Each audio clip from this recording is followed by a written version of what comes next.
questions, share experiences, and stuff like that. So, and I'd also like to say that the meeting is being live streamed, so you will have to accept to that terms and conditions from ACHRP. Anyone who'd like to pray for us? It's nice to pray. It's a good, healthy day for all of us. Anyone would like to pray? Esther, would you like to pray for us?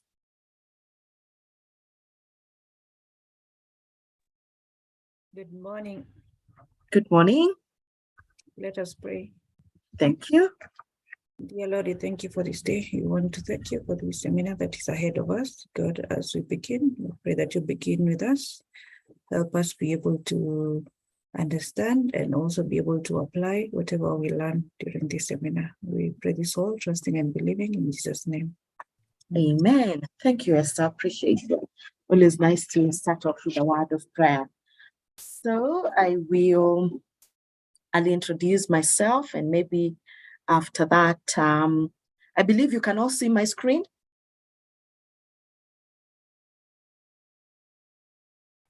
Yes, it's visible from my side. It's visible. Okay, great. So allow me to introduce myself, and then after that, I will give you an opportunity just to say hello, maybe which industry you come from, and maybe some of the expectations from this webinar.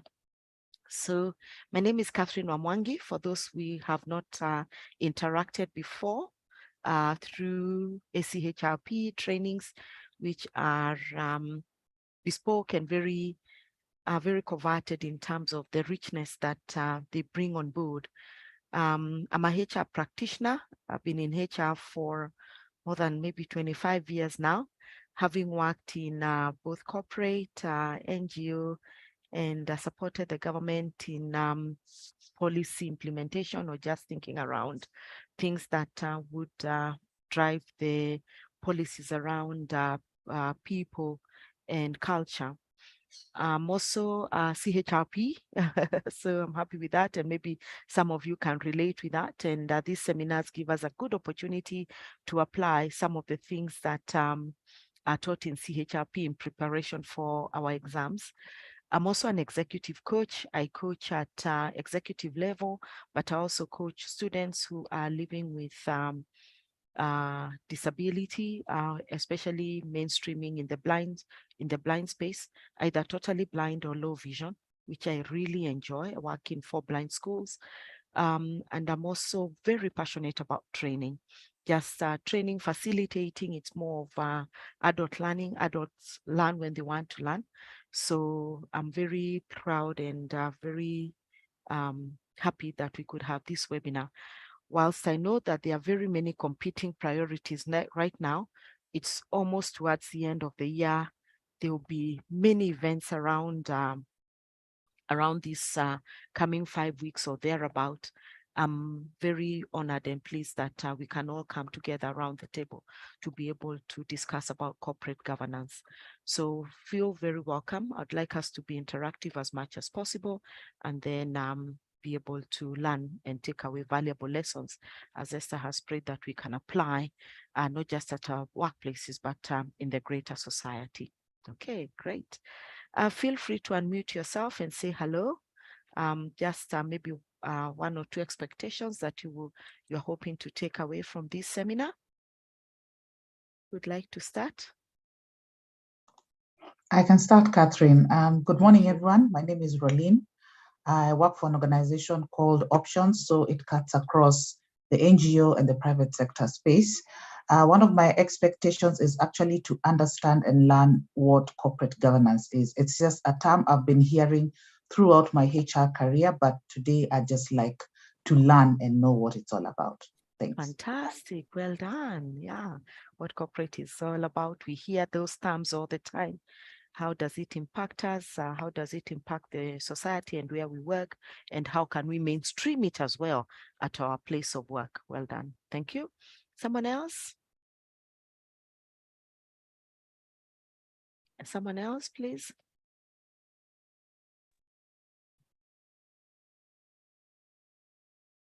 Good morning, Catherine and the team. Good morning, Irene.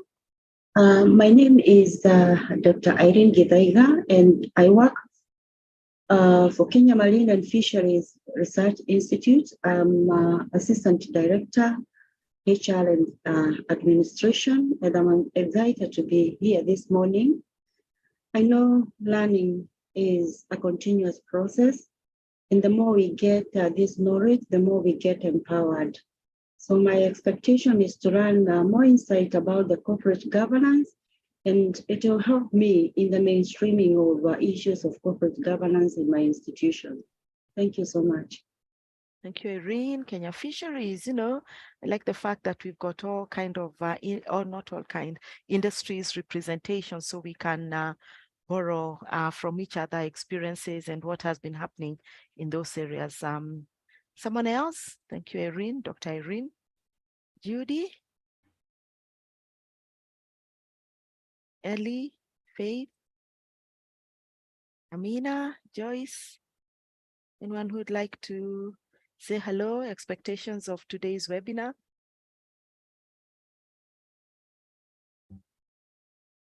Hello, good morning. Morning, Ellie. I'm Agnes. Oh, okay. Agnes. Agnes. I'm retired. Okay. I work for the government as an assistant director, HR. Mine is to learn about MOLAPs, to how to apply the processes and in corporate governance, and to also understand the term better. Thank you. Thank you. Thank you, Agnes, and welcome. Directors, big titles, big responsibilities, really nice. And I'm sure some of us would aspire to get to where you are. I'm sure you've worked hard to be where you are, so well done. And to be able to marinate from your experience, to be able to learn and to see where we are at this time. So let's start off, and allow me to have a very interactive session where sometimes I pick someone and say, well, unmute yourself. I know sometimes you could also be pressed for time. You might be doing something in the background, but I keep on saying, let's try and be here completely, yeah. So it's important. And maybe the people who have done CHRP at higher level, I think there is a leadership and governance course which you can so relate with, or if you're planning to do CHRP, you will be so ahead of time, you'll almost be speaking, the teacher will be, the lecturer will be saying, oh, what it is, and then you've got all these answers to take back. So it's nice to plug into these spaces, as I have said. So when you look at the screen and when we talk about corporate governance, what would it be?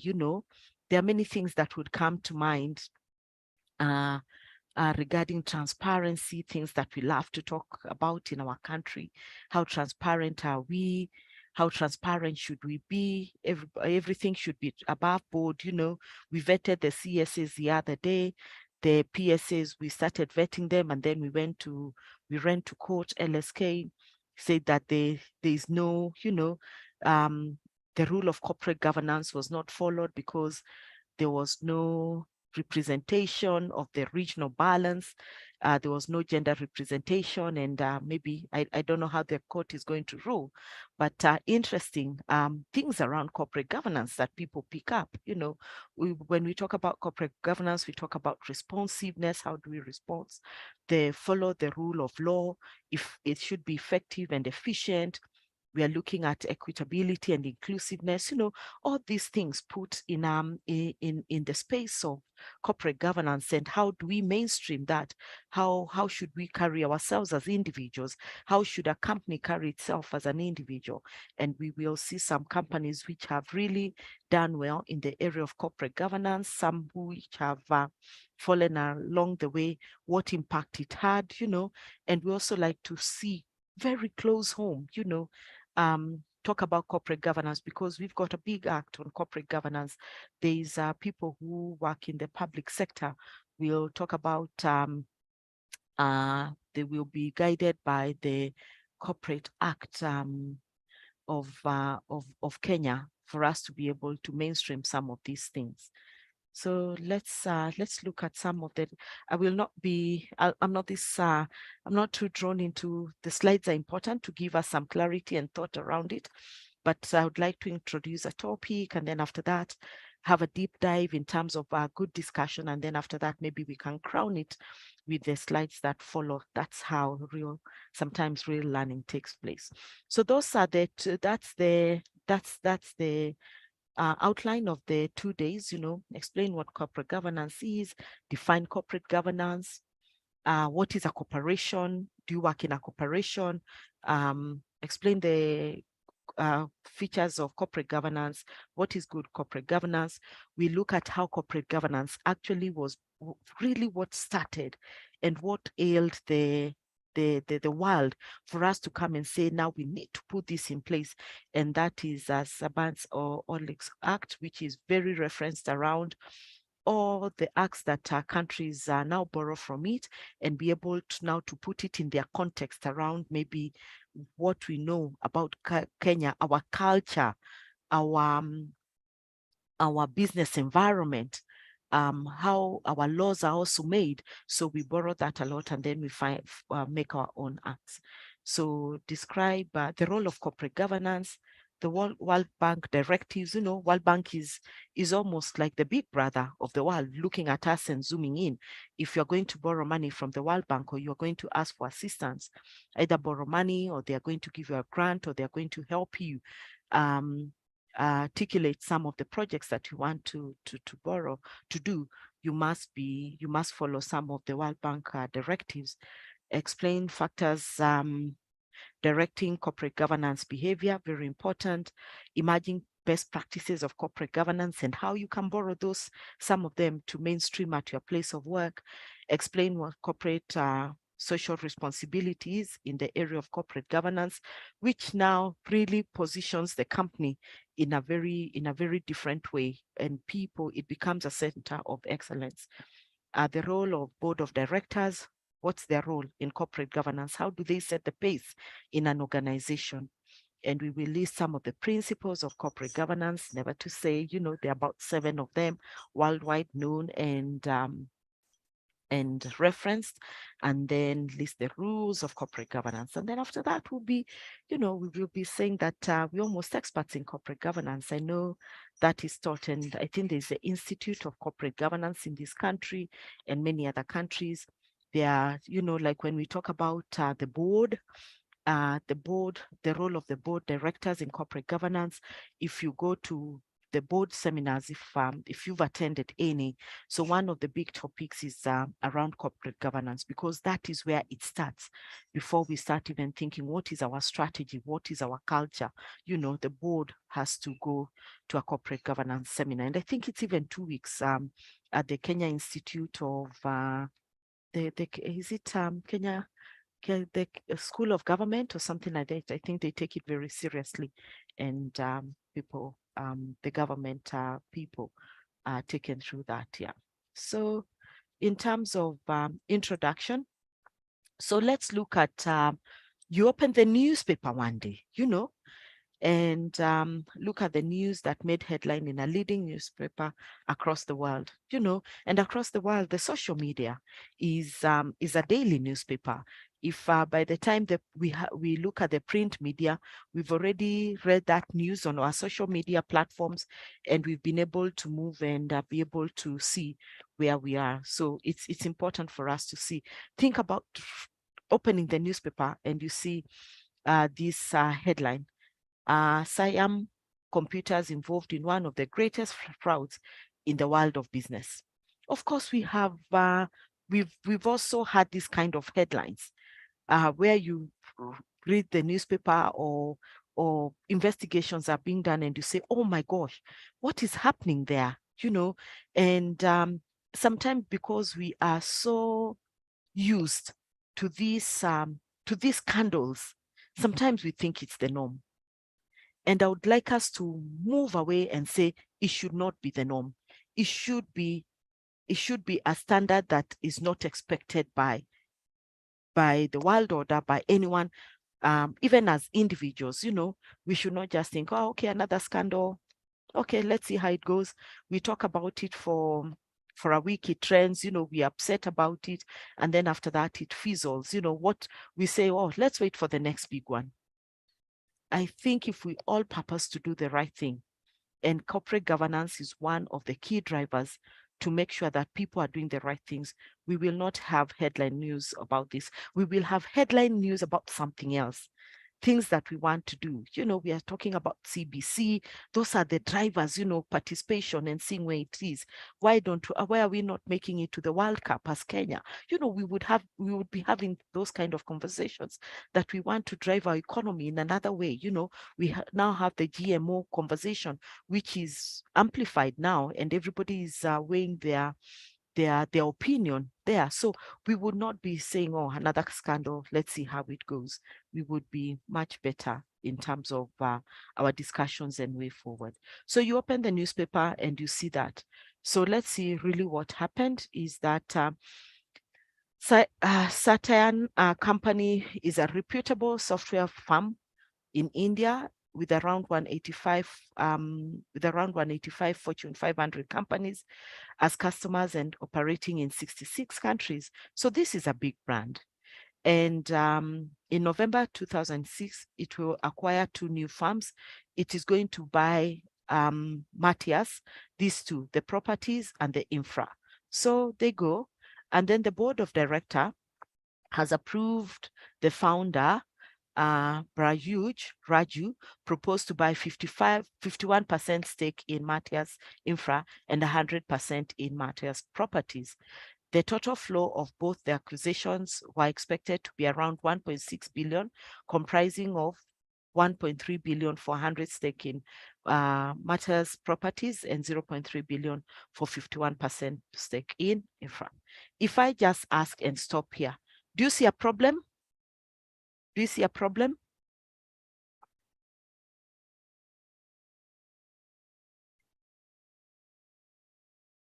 Is there a problem for the founder to buy 51%? Absolutely no, isn't it? He's expressed an interest. He's the founder. Maybe he has the money and he wants to make that deal. So up to here, we're okay. And the board of directors have actually approved that we can go ahead with this merger. This is the point that sparked a row over alleged violation of corporate governance laws. The deal was not profitable to the investors. Hence, after this announcement, the investors started raising hue and cry. The promoters decided to inflate the revenue and profit figures of Satam.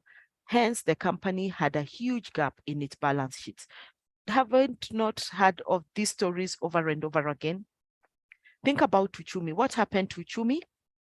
Someone tell us about Uchumi? Anyone? About Uchumi window dressing of figures? Anyone?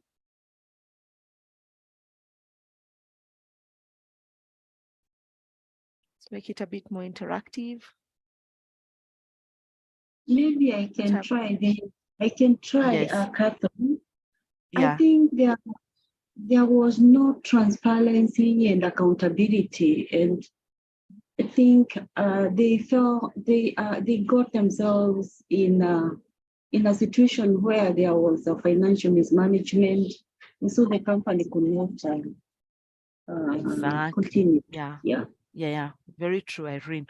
When you think about all the people who had been employed in Uchumi and all the people who were depending on them, because as Africans, it's not just our immediate family that we depend on. Your auntie will call you and say, hey, Irene, there's something that has happened in the village, and because you and your auntie is so dear to you, you'll M-Pesa some money. The African family is big. Is big, and we are generous towards to each other. So that's Uchumi was window dressing its figures.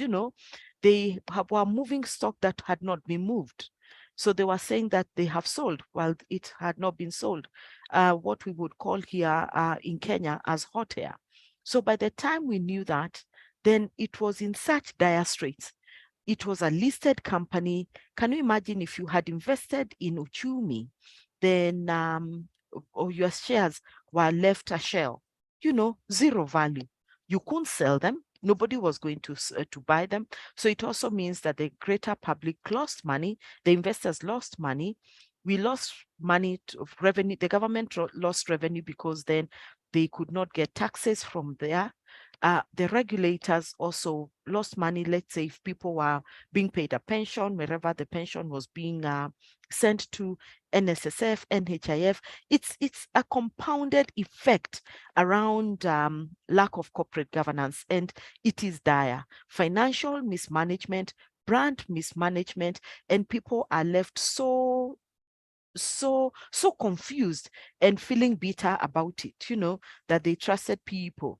And then they say, we trusted a few people to take control of millions and millions of money, and also to take, to help millions of people make a living out of it. So very unfortunate. And we can talk about many other companies that have actually window dressed their figures, and things have not gone right. So the only time that we knew that Uchumi was in dire straits was when the late Chris Kirubi started selling his shares. He was a majority. He had a lot of shares in Uchumi. And then when you think about these guys selling his shares in a half quickly, people now started looking at it differently, and saying there must be a problem. If Chris Kirubi knows something, there must be a problem. By the time the other people were going to sell their shares, it had collapsed completely, so very unfortunate. So just think about how bad corporate governance can affect a company, and not just the individuals who work there, but the greater society that relies on it. The same thing happened to Nakumat. We can talk about many other companies. So the promoters decided to inflate the revenue and profit figures of Siam. Hence, the company had a huge gap in its balance sheet. So what happens? That is tantamount to fraud. And we know that also these big audit firms are the ones sometimes who actually go and give a good bill of health. And you're wondering, if now the big audit firms can give us this kind of a report, whom can we turn to? Whom will we turn to? If the big audit firms, or if the big brands that are tried and tested are the ones who are giving this report, whom do we turn to? Guys, whom do we turn to? Apart from turning to God, people tell me we can turn to God. That is true. We can turn to God, I agree. But where can we turn to? Whom can we turn to if the big boys who are expected to give top advice and guidance are not doing it? What do we do?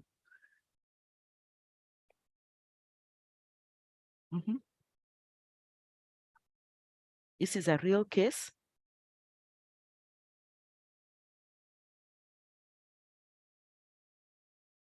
What can we do? Whom can we turn to? Pricewaterhouse has been involved in a scandal. KPMG as recent as 2-3 years ago in South Africa, the Gupta, you remember? I mean, these companies find themselves. Whom can we turn to? Whom should we turn to then? Anyone? Or what can we do?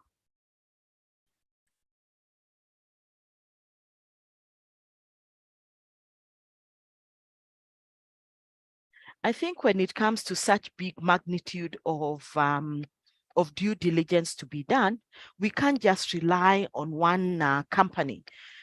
Good companies nowadays will take two or more big companies that they work alongside. Each have their own brief. Maybe one looking after the other, what the other one has done. Maybe they could be a lead, but also those are the ones confirming that indeed. Then if we can't trust one company, and of course we are paying a lot of money in terms of consultancy fee for them to be able to do this, then we have to put another layer, which becomes more expensive in closing the deal. If we are going to pay 2 or 3 more audit companies or consultancies to be able to ensure that we have gotten the right position, the right information, then it also means that the deal is much more expensive. But would we rather do that? I think we would rather do that, and we will see why as we go along. It is there very crucial that every corporate should follow the norms of good corporate governance. The objective of corporate governance is the prevention of such scams in businesses, which have a huge bearing not only to the immediate shareholders, but also to the morale of the larger stakeholder groups, not just employees, but for everybody else who's involved, a stakeholder, the majority, and who's going to be part of that. So let's dive into corporate governance. Think about that case. Think about all the other cases. Think about maybe even where you work. Has there been some malpractices that you can pick up? What have you done about those malpractices, you as an individual? Do you have a whistleblowing policy that could help you prevent that or report it? Do people use your whistleblowing policy? Have you made sure that everybody understands what it is and they can be able to confidently say, I can report, and when I report, I know action is going to be taken? Okay, so we'll talk about that as we go along. So corporate governance is basically a detailed disclosure of information and account of an organization's financial situation, performance, ownership and governance, relationship with stakeholders, and commitment to businesses and ethics and values. I stop here. Did anybody read the corporate governance report for Safaricom, which was published, Sustainability and Corporate Governance, that was published maybe about a month ago? Anybody who picked one or two things around that? Anybody who does remember? Or do I cause some bit of interest around that? Anybody?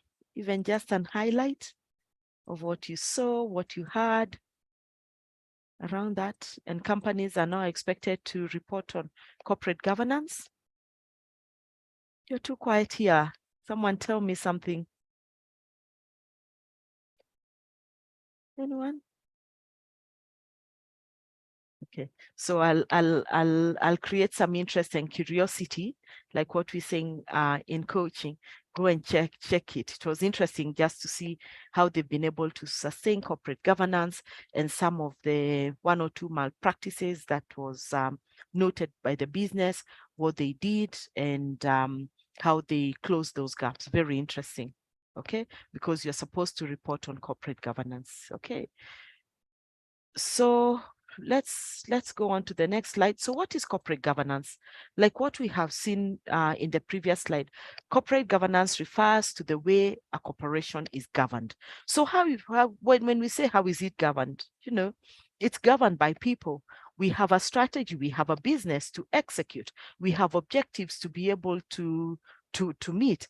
And we also have a culture, the look and feel, the smell of the place. We have values, we come together and resonate with those values. And I love to see types of all sorts of values in people's organizations. And of course, those values are well thought through before they are finally picked and say, these are our maybe 5 core values. And those values, when you look at their mission statement or even the business that they do, you can actually see that they speak to the business, So do you believe in the values that you have in your organization? Do they help you articulate your corporate governance? Do they really speak?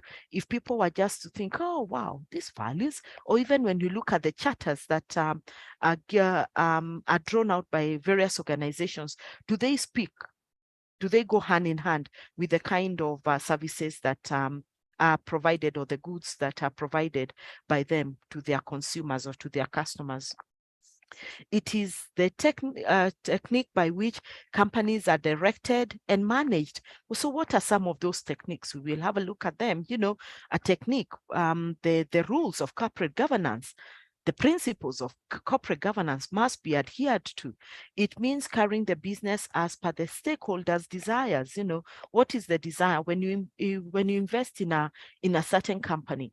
Whether you're investing it in, whether you're investing a public listed company, whether you're investing in a private company where you have you've been you've been invited to be a director, whether you are in a chama, by the way, even think about a chama. Irene, are you in a chama? Yes, I am, Catherine. Yes, you're in a chama. So why did you join that chama? Because we have, when you have a common goal as a team, as a group, Mm. and you see, to grow networks, and to do that which so that we can achieve the goal that drew us together. Exactly. It means carrying out the business as per the stakeholders' desires, So even think about those small little groups that you belong to. And why do you ascribe to that? Because you resonate with them. You feel that you can get value out of it. Either not just chama in terms of maybe economic growth, ring-fencing your economic and social status, but also learning, leveraging on others, to come together and provide that assurance. It is actually conducted by the board of directors and the concerned committees of the company's stakeholders benefit. That is very important, that the board is the key driver of corporate governance in an organization. They are the one tasked with that responsibility, and then it cascades down to everybody else. And then about balancing individual, societal goals as well as economic and social goals. Very important for us to understand why corporate governance, and how it is done. Okay. Please feel free to, it is about balancing individual and societal goals as well as economic and social goals, So society and economic goals will continue being a key reference driver to corporate governance. Okay. So when we think about corporate governance, is basically a detailed disclosure of information and an account of an organizational financial situation, performance, ownership and governance, relationship with stakeholders, and commitment to business ethics and values. That's the SMART definition of corporate governance. Very, very important for us to know. Okay. So when we look at it, detailed disclosure, I want you to pay more attention in terms of going to any company in Kenya and picking up their end of year financial report, because they will have a dedicated page or dedicated one of the things that they will need to report on is corporate governance. And it will give you a detailed account of the financial situation, performance, the ownership of the company, governance, relationship with stakeholders, and commitment to business ethics and values. And that's where you will see what they have done for the society to infuse and to get it going around that. So nowadays, we just don't report on figures, this is our profit and loss, this is our balance sheet, this is our EBITDA, all those things that we report on, but we need to go deeper and have a disclosure. Who are these people? Sometimes when all these scandals happen, people always ask, who are the owners? Who are these faceless people? And people just ask, who could do this? And because they seem like they're ghosts, then we feel, people like to know the faces behind people who go against the expected norms. They have malpractices. And quickly, the journalists and the media houses ran to Sharia House to find the CR12. And is the CR12 ever found? Are they found? Yes or no? Yes or no? Feel free to unmute and tell me whether they are found. Sometimes we find them, sometimes we don't find them. And you see, because of that, because of all the scandals that we have in the country, then what happened is that the government put another layer again to restore public confidence that all these people who formed companies and they use them as proxies. They use proxies then we don't want that. We want to link the company to the real owners. You can have a proxy, that's fine. But let's see who is the real owners. And there was a big, there's a big exercise in the country telling people, please come and make sure that you link your companies correctly. We want full ownership, but even if you're acting as a proxy, we want to know who's the owner. I don't know how far that went. I'm sure maybe some of you have registered businesses, and maybe your lawyer or your company secretary came and told you this exercise is happening. And did you think about it? And because sometimes you complied, I'm sure you complied because you had nothing to lose. It is what it is. In fact, if anything, I have no proxies, link the companies to the government websites and whatever it is, I have no problem. But some people, it was an uphill task. Why? If you have nothing to hide, you should be able to just come out very clear and to see what it is, but we never know. So corporate governance, if you are going to make sure that you are doing the right thing, you must know that you will be in the public domain. And if you are going to be a leader, then you must know that all these things you must adhere to.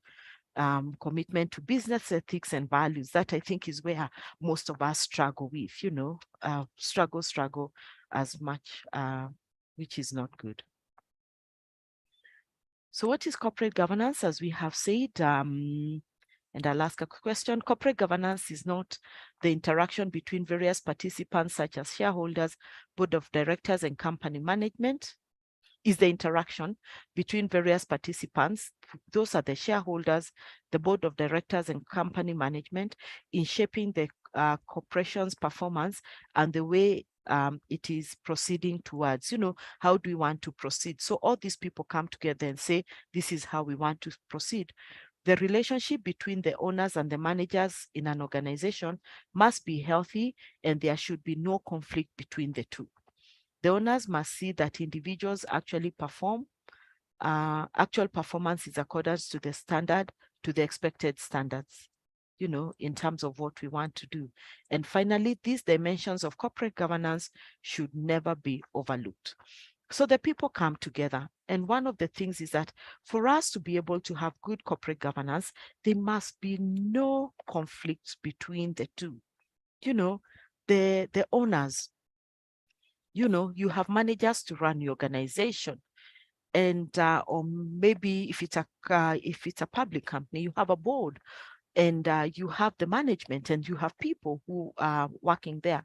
So conflicts can occur. We are not saying that conflicts will not occur, but when those conflicts occur, what happens? How do we try and resolve those conflicts? I think the board that we have seen in the past that comes to mind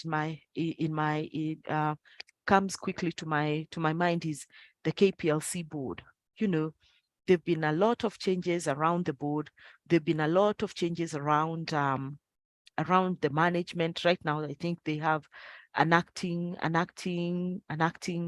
managing director, MD, and all because of issues around corporate governance. The tendering process of the organization, people not having stakeholders, who is me and you, because it's the only company that supplies electricity, not having confidence around some of the things that they do in terms of giving me the expected service.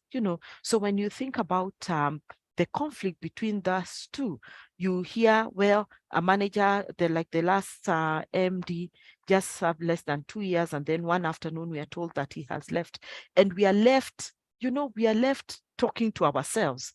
We deserve an explanation, but those explanations will never bear fruit. So we are left rumor mongering, filling the spaces that we know. How did it happen? Why did he go? And as HR people, maybe we can talk about that. Is then we start thinking, was the right process followed? Where was HR in all this? And then some of us say, I'm so junior, there's nothing I can do. Uko juu, they will watajipanga uko juu, but what can you learn out of it? If you're working in such an organization, of course, it leaves people very demoralized. It leaves people with anxiety, what's the shakeup? What is going to happen to my job? And you think about my family and stuff like that. So the need of us to resolve conflicts as when they arise, because conflicts will always be there, cannot be underestimated in corporate governance. Okay. So we also need to see the actual performance, the individual's actual performance, because of course they contribute to the overall performance of the organization. So that is very, very important for us. Any question? Anything you would like to weigh in terms of what you have seen in your organization or even the general public?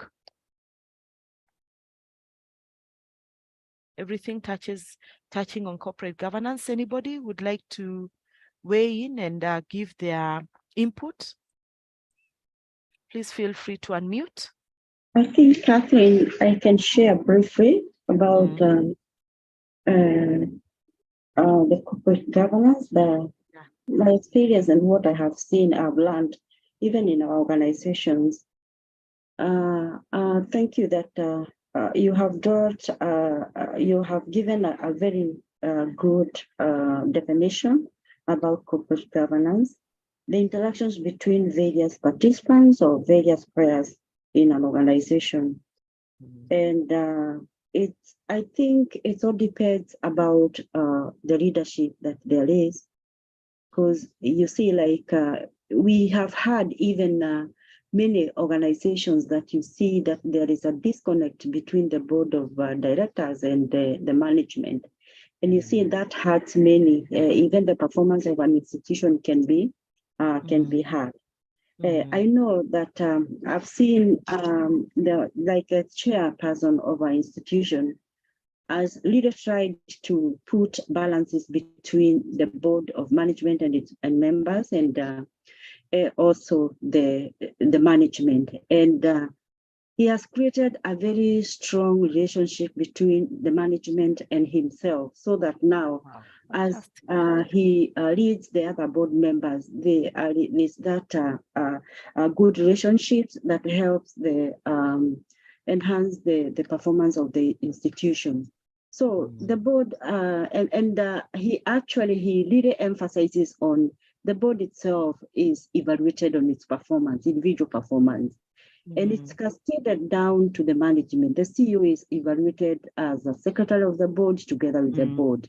And it's cascaded downwards to other managers, even to the lowest level of a member of staff.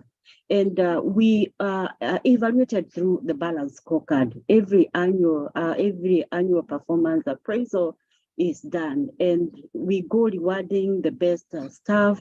And that's part of the good corporate governance. And it has been consistency like that. If you do not comply in terms of your individual performance, and we have also seen even the board is also discusses their resource when they are evaluated.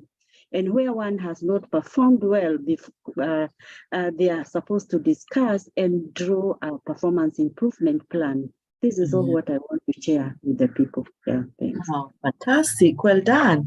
And when you think that it's working, you feel you are very happy about it. I like what you have said, Irene, and very keen to listen when you talked about the chair being very deliberate in his leadership style to make sure that he's pulling everybody together, the leader showing the other board members the importance of having a healthy working relationship, them being held accountable for performance as well, because many board members just think, oh, okay, every quarter we meet, we go and check what has been done, we give some input and then we leave, we earn per diem and we go, But a board that is all hands on deck is a pleasure to work with, we look forward, we can call upon them and say, well, how is it going? So we all know that we own this organization. I keep on saying the heartbeat of you to know that you are totally engaged. If your organization was to be given to you as a gift, it's your birthday today. In the town hall meeting, we say, we sing happy birthday. And we say, today is Catherine's birthday, and the gift that we are going to give her is we are going to give her this company. We are going to change it to her, we are going to register it under her name. We are giving her all the profits and the losses. We are giving her the people. We are giving her everything. would you take it? Or even if you had an opportunity to buy this organization, would you buy it where you work? Or even to invest in it? If there were shares being sold actively, would you invest in it? Yes or no? After that, I finished the engagement survey. Me, I've gone. I've done whatever. I don't have to call whatever. And that you can do on a daily basis, even looking at people, how they walk in the corridors, you know, what kind of conversations they are having. Are they the innovations that you are churning out? And innovations can be across board. Innovations are not just for profit-driven companies. They are not just for NGOs. They are also for the government. The government has the greatest innovations because it has to serve its citizenry. You know, Huduma Center was an innovation, you know, bringing services closer to the people. So every opportunity to innovate, to discover, to create gives you an opportunity to want to say that this is a company of choice. This is a center of excellence. So those little things that you see on the corridors, do you pick them and say, is there a gap there? Is there something exciting that we can do about it? Is there something that we can amplify? Because we never thought, but we can beat drums and leverage on that milestone. So be articulate, because that is where corporate governance starts. Corporate governance, like I said, there are two things that really in an organization that brings the organization alive is performance management, because you can do all these other things to enhance performance. And with it comes corporate governance. You know, how we govern, how do we feel at the policies and procedures, right, for us to be able to move on. Okay, feel free to share. We go on to say that corporate governance deals with the manner that the providers of finance guarantee themselves to getting a fair return on the investments. There is nowhere I want to invest that I do not want a return on my investment. My hard-earned money, I want to see a return on investment, while at it, a fair one at that. Corporate governance clearly distinguishes between the owners and the managers. I'm the owner of the company.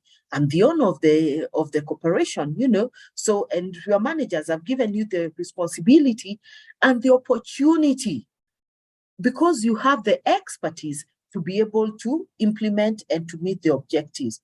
The managers are the deciding authorities. In modern corporations, the functions, tasks of owners and managers should be clearly defined and should be harmonizing. That's important. What's my role? And I know if you're very passionate about a business that you have started, sometimes you can be caught up with the owner syndrome. You know, I'm the founder, I'm the one who birthed this. I've stayed so many years, spent sleepless nights to get it to where it is. People are not whatever, and you refuse to let go. You know, sometimes it is important to let go, no matter how difficult it is, so that the baby has already started walking. You have weaned the baby. It is okay, and trust people. So the owner's syndrome, one of the things around corporate governance of people who have started organizations, they've worked hard to be where it is. Sometimes they refuse to let go. And they refuse to bring in that expertise. Even if they bring in that expertise, they still want to be the ones looking inward. Think about Bill Gates. A good example. He was here last week. You know, he left and went. Think about Bezos, Amazon. He left. Who in Kenya left? Started a corporation and has made it work very well, and left and sitting on the board and just whistling like this and having a good time. One person, many people in Kenya. Even if it is you yourself, you can say I started a business, it's thriving well and it's going. Anyone in Kenya we know of? No one. There's no one successful entrepreneur that we can point to and say this one has done very well. Come on, they must be. I think the late Chris Kirubi is a great entrepreneur. Yeah, I think so too. You know, he thrived and and went on and showed us how it is done. Someone else, thank you, Irene. Someone else? Small SMEs? Small SMEs? Anything that you think has been done there? I think this could be some real good people who have done great work around. I know small SMEs that sometimes I support, or maybe just listen to people around table discussions and say, this SME has done very well. Think about Gina Dean, you know, she's in the public space and she did very well. And she left her company. In fact, after she left her company was bought off by an international company. She had gone to other things and started doing more of CSR work and stuff like that. Very well looked up, you know, upon for her to have done that. So I think we've got opportunities for us to be able to look at people who have done that. But I sometimes I can relate with them, but in terms of letting go, you've worked so hard. Let the experts also be able to create more value for you in your business. So corporate governance deals with determining the way to take effective strategic decisions.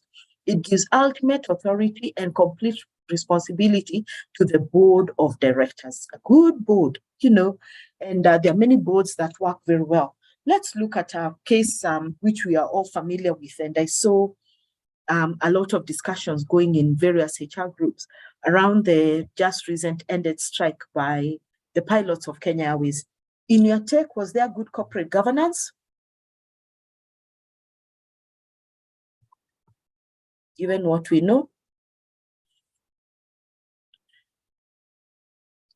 when we look at basically what corporate governance is, disclosure of information, financial, organized situation, performance ownership, you know, commitment to business ethics and values.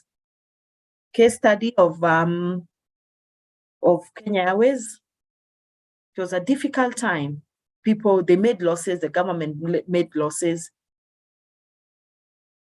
The court had to intervene. In your opinion, were there issues around corporate governance? Someone?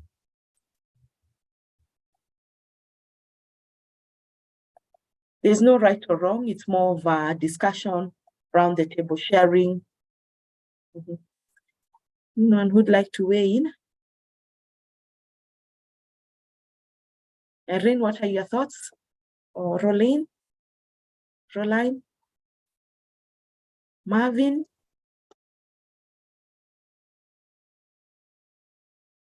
Issues of corporate governance. KQ is a listed company, a national carrier. The government has bailed it out many times. Your opinion, your thoughts around it? Could it? Sorry. Okay, Erin, then Roline.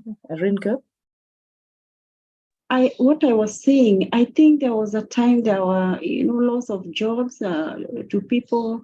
Staff were not happy, and you see now that they're unhappy. You know, there was, demoralized any working staff, and and loss of jobs because there are some people who are suspended. Loss of jobs, some people were suspended. Someone else, Roline? I just wanted to add, from my perspective, could be the issue with KQ is more to do with political interference, because you could find probably the flights are not actually owned by KQ, but owned by individuals. So there's that push and shove that my individual flight or whatever aircraft should get this amount, I've listed to you, and then now they end up making losses because individuals are pushing their own agendas behind the scenes. That's just my take. Yeah. And of course, we don't know which aircrafts are owned by KQ, which ones are leased by individuals, whether they are these big politicians or these top business people. So it's shrouded in mystery, unfortunately. That's the truth of the matter. And the public asking, you know, it's common knowledge, it's common interest, it's the pride of Africa. It's our Kenyan airline. We resonate with it. We are very proud that we have an airline. But up to what level will we now not get it right? You know, where did the rain start beating us? You know, and people just ask and we just think, oh my gosh, now where can we be? We are so much in the mud, so much in the mud. We wonder whether we should close the doors and then come afresh, or we should try and just and pick one piece and get it right, pick another piece until we are out of the mud completely. It's very intricate. It's very difficult, you know, and the political interference and sometimes lack of goodwill is draining. I can imagine for the management, I can imagine for the board, and for the stakeholders who you've got shares in KQ, but there's no dividends. You can't sell the shares; they are not attractive. It's a whole bad game. Unfortunately, it's a whole bad game. So we don't know where it started. I mean, of course, it started somewhere, but these decisions they're difficult. Remember where I say that when you want to buy a company, when they came into joint venture with KLM, when they started having code shares with all these other airlines, because that is how aviation business is run, was it the right thing? The government having a stake in it, up to what percent was it? Could it have had a stake? You know, all those things. And then I think it's very unfortunate. It's an unfortunate. It's a great brand. It's struggling, but we still get there. We are much better than South Africa. If we were to compare ourselves, you know, South Africa is not flying national airline. When you think about South Africa, the one of the largest economies in Africa, and they are gone completely. No aircraft, no flying, no nothing. I think they just fly internally in South Africa. So we say maybe we are trying a little bit much more, but to whose expense are we trying? Because every time we have to infuse new money into the airline, pumping more money for us to get there. Anyway, we can talk about KQ. I think we need it needs to be a case study for master students who would like to have a good good research in that. Don't know whether you'll get enough data, but anyway, it's out there. So I think there is something I've learned from you. I think these some of these companies that do well over time, they have done very well. And there's a time, you know, they reach a level where you see now it's their comfort zones, and issues of bad corporate governance starts crippling in. There is non-disclosure of a lot of information. There is conflict of interest, and everything now else is affected badly. I think that's what is happening. It's true. It's all about greed and people's egos. A good CEO, a good board will want to exit the stage when the applause is at the loudest. You get what I mean? Because after that, human beings are the same, me and you and everybody else. Success starts getting into our head, and we just start thinking we are the ones, anybody else. We can't see any bigger thing, you know. Think about all these Fortune 500 companies, people who live at the epitome of their careers. I'm leaving to do something else. Maybe, of course, they've made a lot of money as well, in terms of they make a lot of money. I think they can retire. Like, look at the ambassador for Kenya, of the US to Kenya, Meg. Meg is a millionaire. You know, she ran HP for many years. Corporate lady who was very successful. She left at the epitome of her whatever. Look at the Pepsi girl. Very well loved in the business circles, left as well. Income Elon Musk, who's following Twitter, who's heard about the Twitter debates. Is it as what has he gone and done? You think that Twitter will survive? We are watching it, and for me, issues around corporate governance Is he going to survive? Is he not going to survive? Is he a good business person? Has he gone in and antagonized the whole board because his CEO left? He's everybody top. Can you imagine going to the boardroom and there's no one? I think there's only one lady who has been left now. And I think the CEO came back the other day. I'm not sure. But he tweeted yesterday, I think he's more comical than anything. He tweeted yesterday and said, wasn't Twitter supposed to die a week ago? You know, those ones of course, it's the stinger. Those ones of, you thought I would not be surviving. I'm here to survive. But when he looks back in terms of a new owner who has bought a successful business, his sale was shrouded. Again, people couldn't value the company. I think he kept antagonizing, or the sellers kept antagonizing each other. Finally, he got the deal and stuff like that. But when he went in, I don't know whether he's a good brand. I can't figure out whatever him anymore, because he's got this, we are going to space. You know, he's taking us to space. Have you booked your flight? I think it's 2-point-something million to fly on his flight to Mars or something like that. Sometimes I just think he should have done much better in terms of this new business. But anyway, let's see how it's going to unfold. Again, around corporate governance. So why corporate governance? Feel free to weigh in if you know anything around Twitter or anything that you have picked up that is of interest to you. So why corporate governance? There are various purposes of corporate governance, such as corporate governance is essential for efficiency as well as globalization of an organization. You know, if you want to go global, and global doesn't mean that you have presence in many countries. It could be, you know, we are a global organization. Think about all the multinationals, think about Unilever or Google, you know, they have global presence around the world. But globalization, you could sit in Kenya, but you are a global company, because the internet or technology has enabled you to sell your services to a certain customer in India. You just have to package it and courier it in the most efficient manner.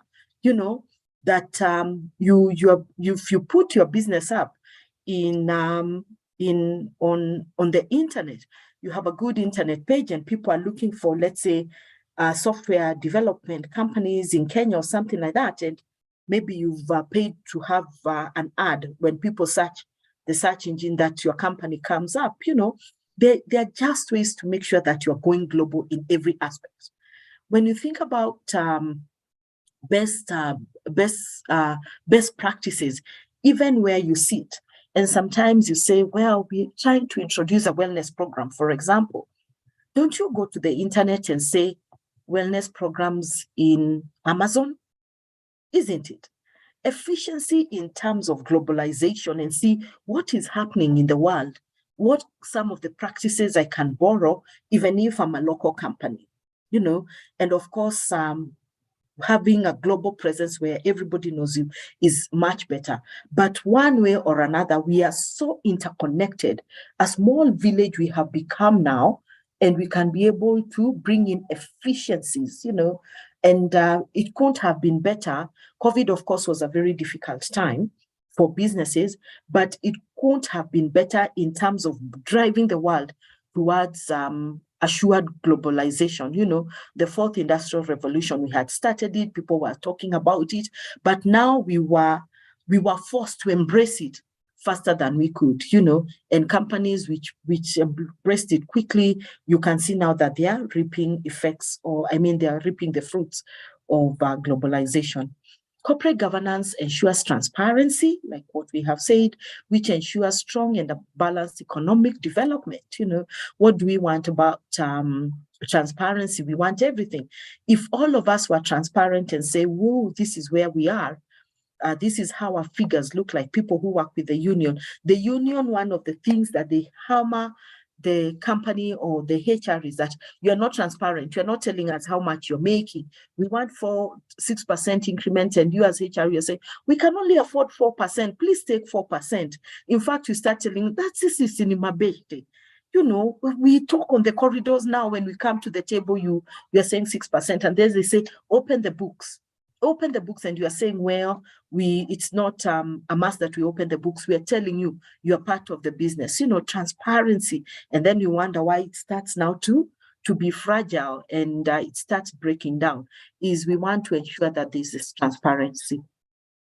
It ensures that the interests of all stakeholders, majority as well as minority stakeholders, are safeguarded. You know, whether I'm a minority shareholder, whether I'm a supplier, whether I'm an interested party, whether I am the big kahuna, whoever it is, it means that all our interests are safeguarded.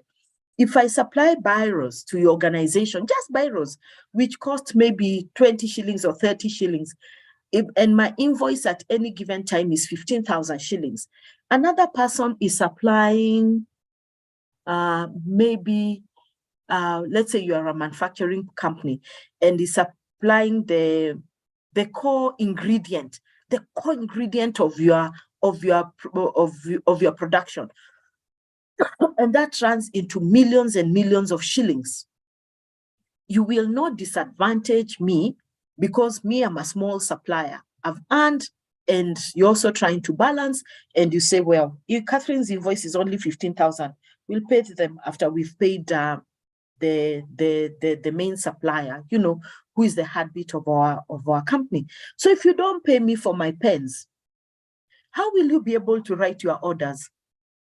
You know, if I stop supplying, you know, to say we've received 10 bags of our key ingredient, you know. So sometimes we must think about safeguarding the minority and the majority shareholders, treating them as equal business partners for you to be able to move forward, because you don't want your brand tarnished or your business jeopardized because of small majority. And if you think about small majority shareholders who come together, they can gang up against your one major shareholder. So we must be alive to that. It ensures that all shareholders fully exercise their rights and that the organization fully recognizes those rights. You know, everybody has a right. And I keep on saying the same right that the CEO has is the same right that the janitor has. It's just the difference of their positions, their responsibility is what marks the difference. But the same right that the CEO has is the same right that the janitor has. So let's never forget that. The level of responsibility, and we also know that rank comes with privileges and responsibilities. So, and using the protocols that are set. Corporate governance is a broad scope, which includes both social and institutional aspects. What do we mean by that? Socially, people know us for what we do, you know, and people are social beings, even the ones, people who come to your organization to work, people whom you invite to be in your organization at any given time. Those are social aspects around it, you know, and that's how you build your brand image. And institutional aspects, you know, this institution is founded on this. These are the values of this institution. This institution started during this time. This is how it has grown. So we have a history. We are living, we are a living creature. Might not say that you catchers will have blood and water, but institutional aspects, you know, institutional memory. Where is it all anchored? So that it's that broad scope of the society, the social and institutional aspects come to play, and they are very important in corporate governance. And then we'll go on to say that corporate governance encourages trustworthy, moral, as well as ethical environment. This is where we all fail. We can put in good structures, you know, good policies, good procedures, you know, get the best people to be able to fill in certain positions, which we are very keen on, you know. But one of the areas that we really struggle with is around trust, morals, and ethics. So why is that so? And everybody says, I'm very trustworthy. If all of us were to stand here, would all say, oh, I'm a trustworthy person. I walk on high moral grounds. You know, I keep to the ethos of our organization, of my career. and then you're an accountant, then you're window dressing figures, and you wonder, Allah, what has suddenly happened? Why? This is where the rubber meets the road.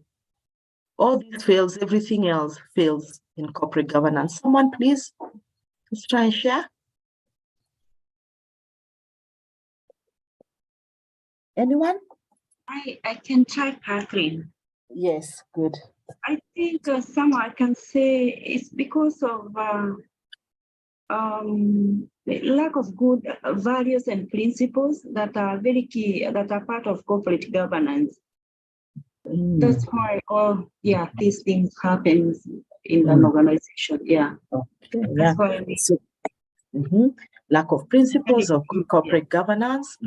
That's very true. Someone else? That's correct. Someone else?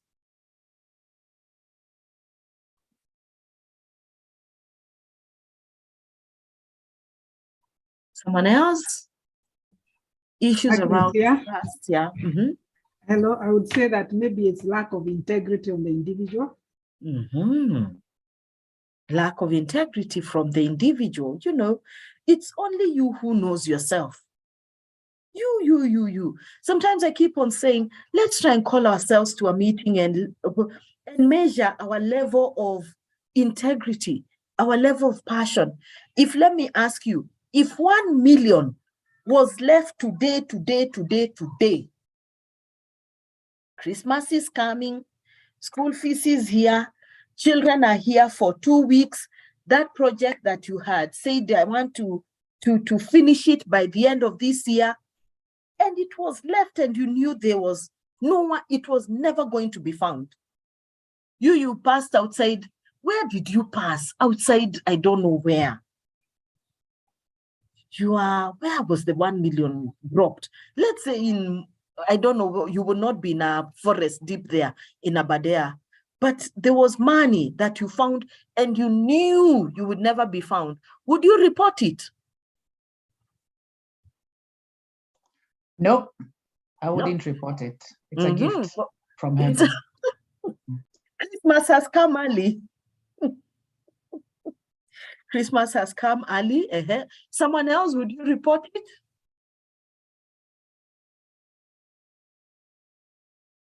Anybody else? Would you report it?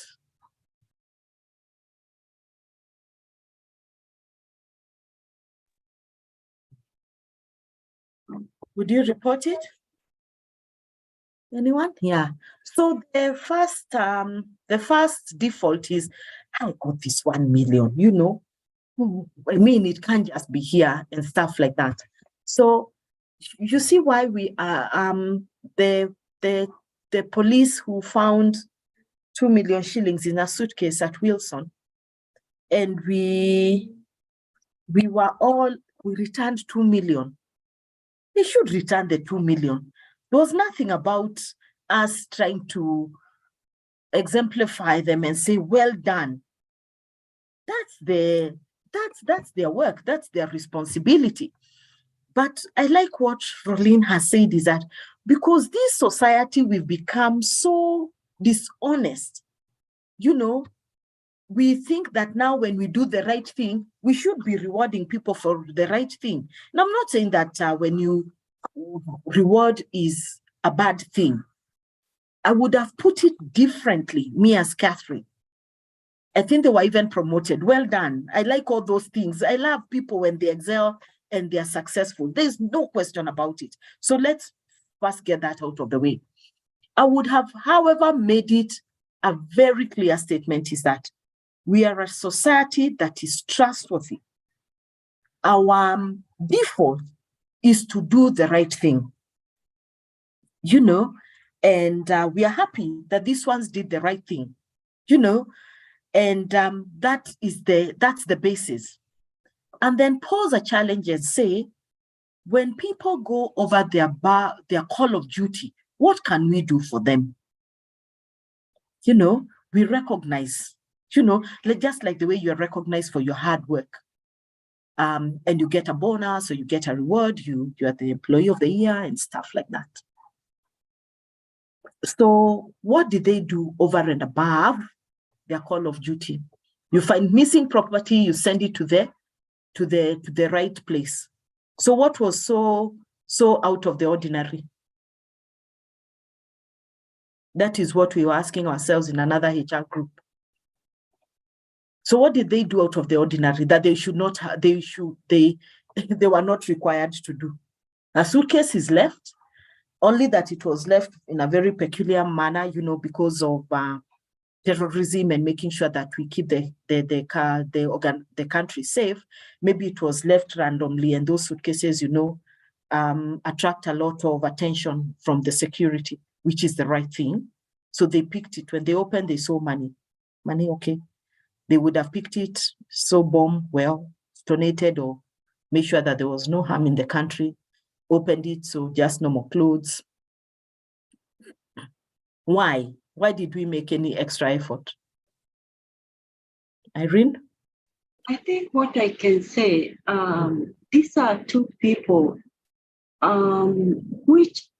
what they did, they exercised what was expected of them. The values that, they hold dearly. They were honest. They did not, hide the money. I think that's what I can say. Mm-hmm. Honesty in them, yeah. Yeah. So we still got honest people, but they exercised what was required of them. So why we rewarded them further is the big question. Some people say, no, we need to instill public confidence that, we've become a very dishonest society. So we need to show, that we've got, which is good. I agree, public confidence, but over and above rewarding what you're supposed to be doing, it's like the way we have had a big problem with the MPs, that Parliament is their office and they still want to go and be rewarded when you're going to the office. For every time I come to Parliament, my office, I need to be paid. They are special. But anyway, this country has so much money. We are very resilient. Again, it speaks to corporate governance, and they will give everybody a hard time. This is the one time they will all gang up together and make sure that they win the agenda, paying little attention to already strained treasury, very constrained economy, but they want to say that every time I come to the office, I will need to be paid, knowing that they already draw a big salary. So things around trustworthy, morals, and ethics are very, very dear to an individual, and they point to an individual. And an individual are the ones who really come up and make the corporate governance work or not work, okay? So let's think about, there are so many issues that can go against corporate governance. Any question? Trying to move a bit faster. Okay. So it's interesting to know that the definition of corporate governance changes in different cultural contexts, and that's what I said earlier. What is corporate governance in Kenya?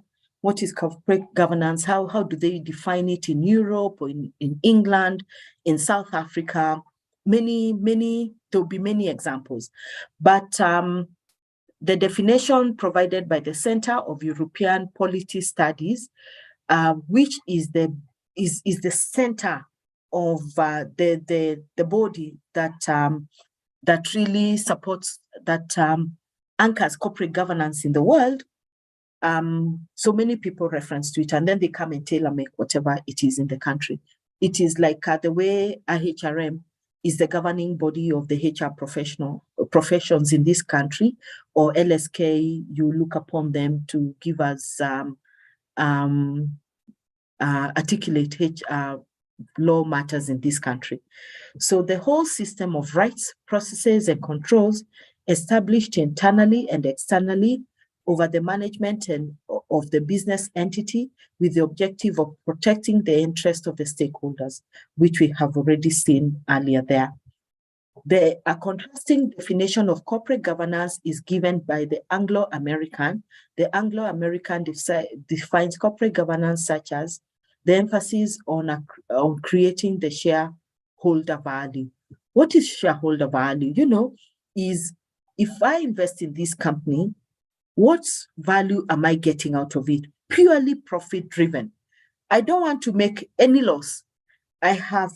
You have disclosed all material information that would make me make a good decision, or even me as an individual, I have gone and researched and known that I am going to invest in this company. You know, emphasis on creating shareholder value. Create value for me so that I can get a profit out of it. I am happy to invest and I don't want a loss. When I see companies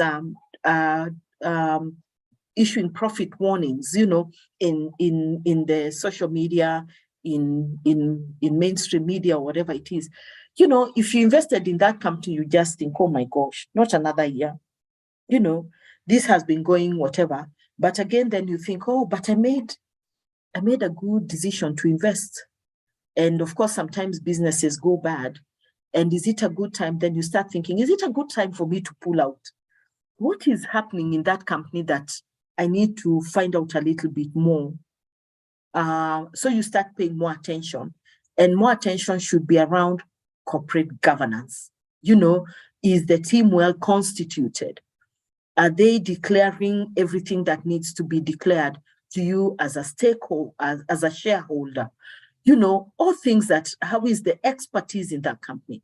How are the goods and services being perceived by the public or the people who consume them? How innovative are they? So you start taking extra interest. Is there any malpractice that has been pointed out or has been reported that I'm aware of that could impact the value that I should be getting from this organization? So think through. Even we know Chamas, where we have put in people to be the ones to act on our behalf, and they've gone with our money. We can't find them. Me, I was in such a chama. They went, they were our friends, and they're still our friends. You know, they ask, we invested here, and that's it. You know, in a very condescending way, and we just think, gosh, we thought we were Christians, all of us here. Suddenly, what happened? You know, the ethics, the trustworthiness, the integrity, you know, and the ethos that you ascribe to. So different definitions, but they all go out to define. So let us look at the definitions provided by OEDC, Organization of Economic Cooperation and Development, which brings together different democratic governments which are committing to sustainable growth and improving the living standards of communities. So OECD describes corporate governance as corporate governance is a system by which business corporations are directed and controlled. The corporate governance structure specifies the distribution of rights and responsibilities among different participants of the corporation, such as the board, managers, shareholders, and other stakeholders, and spells out the rules and procedures for making decisions in corporate affairs. By doing this, it also provides the structure through which the company objectives are set and the means of attaining all those objectives and monitoring performance, like what we have said, you know, all those. So different definitions of where you can see, but you can see the pattern leading into that good corporate governance will ensure that the company is sustainable, the company is transparent, and it's bringing efficiencies and effectiveness to the shareholders or to the stakeholders. Okay. So can we explain what corporate governance is? Okay. So what is corporate governance? So a corporation. So what is a corporation? Who has a company? Who has registered a company? Do you have a company to do consultancies? Anyone? Anyone? What's a corporation? What's a corporation? Is it a company? And why do we talk about corporations in corporate governance? So let's see what's a corporation, you know, and it just brings me again to the unit of CHRP around corporate governance. They talk a lot about companies, types of companies, or if you've done business law as an interest to push your push your agenda in the HR to understand what business law is, then I'm sure you've talked about various types of corporations, public corporations, private corporations, all put together under the Companies Act. The corporation has been defined in many ways as is interpreted by various individuals, and now the government, after it revised the Companies Act, now you can be the only director in your company. You don't have to look for other people. 100%, this company is owned by Catherine Wamwangi. This is what I do. These are the kind of decisions I will make, and just not being joined by the hip with other people. So, however, lawyers and economics all call the nuisance of the contracts. This means that a corporation is nothing but a sum of all the agreements which lead to its creation. Corporations are also defined as a device of obtaining individual profit without individual responsibility. Remember that when you have a limited company, then I won't be sued. It's the company that is going to be sued. And I am exonerated from all other individual responsibilities. So that's why we create a vehicle that is going to drive the business, the objectives, that is going to articulate the strategy of what we want to achieve. You work in a company. How is your company registered? Whether it's an NGO, whether it's a government entity, whether it is a corporate that makes money, limited company, and all that. I would like you to think through it, because then the government has many types of entities. It also has parastatals. Irene, Agnes, are you in a parastatal? Is it a parastatal? For us, we are in state corporations. Established at the State Corporation Act. Yeah, at the State Corporations Act, and we are also under the Innovations and Technologies Act. You see, so many acts that bring together.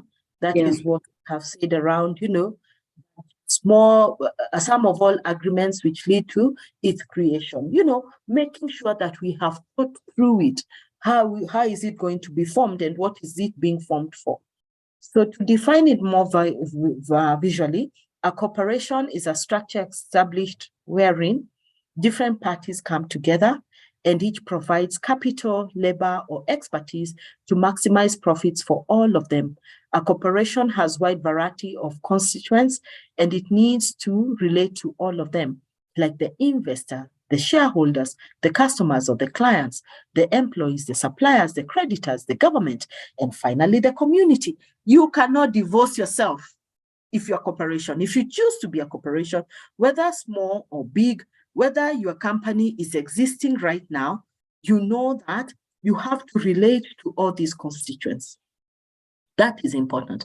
As you grow, it will become more amplified that, think about Safaricom, big companies, big corporates who have done big works. Think about a small SME. Which league are you playing in? Whichever league you are playing in, you have to understand that you will relate to all these communities for you to be able to be successful.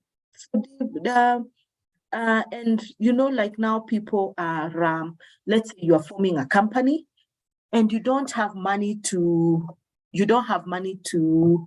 invest in that company. And sometimes people really want you to join that company.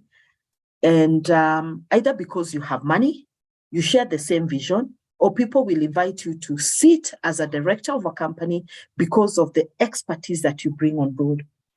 Maybe you are the best HR person, and they come and say, we want someone, we are HR consultancy, but we are good at business development, but we want a HR person to be the one to drive this organization in terms of the strategy and making sure that they can meet the objectives. And they invite you and they say, well, because you say you don't have money to invest in, how about investing your expertise and you become, you become a shareholder. You're given shares because of your expertise. A lot of that is happening now. And it's a good way of joining different, being a director or a shareholder of an organization. You have to think through, of course, people will not just call you out of the blues. Maybe it's people who you have the same common interest and you've known each other for a long time. And you say, what can I bring on the table? Me, I don't have $1 million shillings to bring on the table, but you equate my expertise to the money that is supposed to be contributed. So think about those lines. It's not always about money. There's a lot of innovative ways that you can become the owner of a company or to have a stake in the pie. Okay. So legally, a corporation is defined as a functional person or for some purposes. However, a corporation itself is separate from the owners and the employees. This means that what is owned by the corporation cannot be owned by people who make their corporation. We all know this, in terms of who's a corporation, who can sue, who cannot be sued. And now what has also happened is that when people are very upset with organizations, especially from a HR perspective, be very careful, because I hear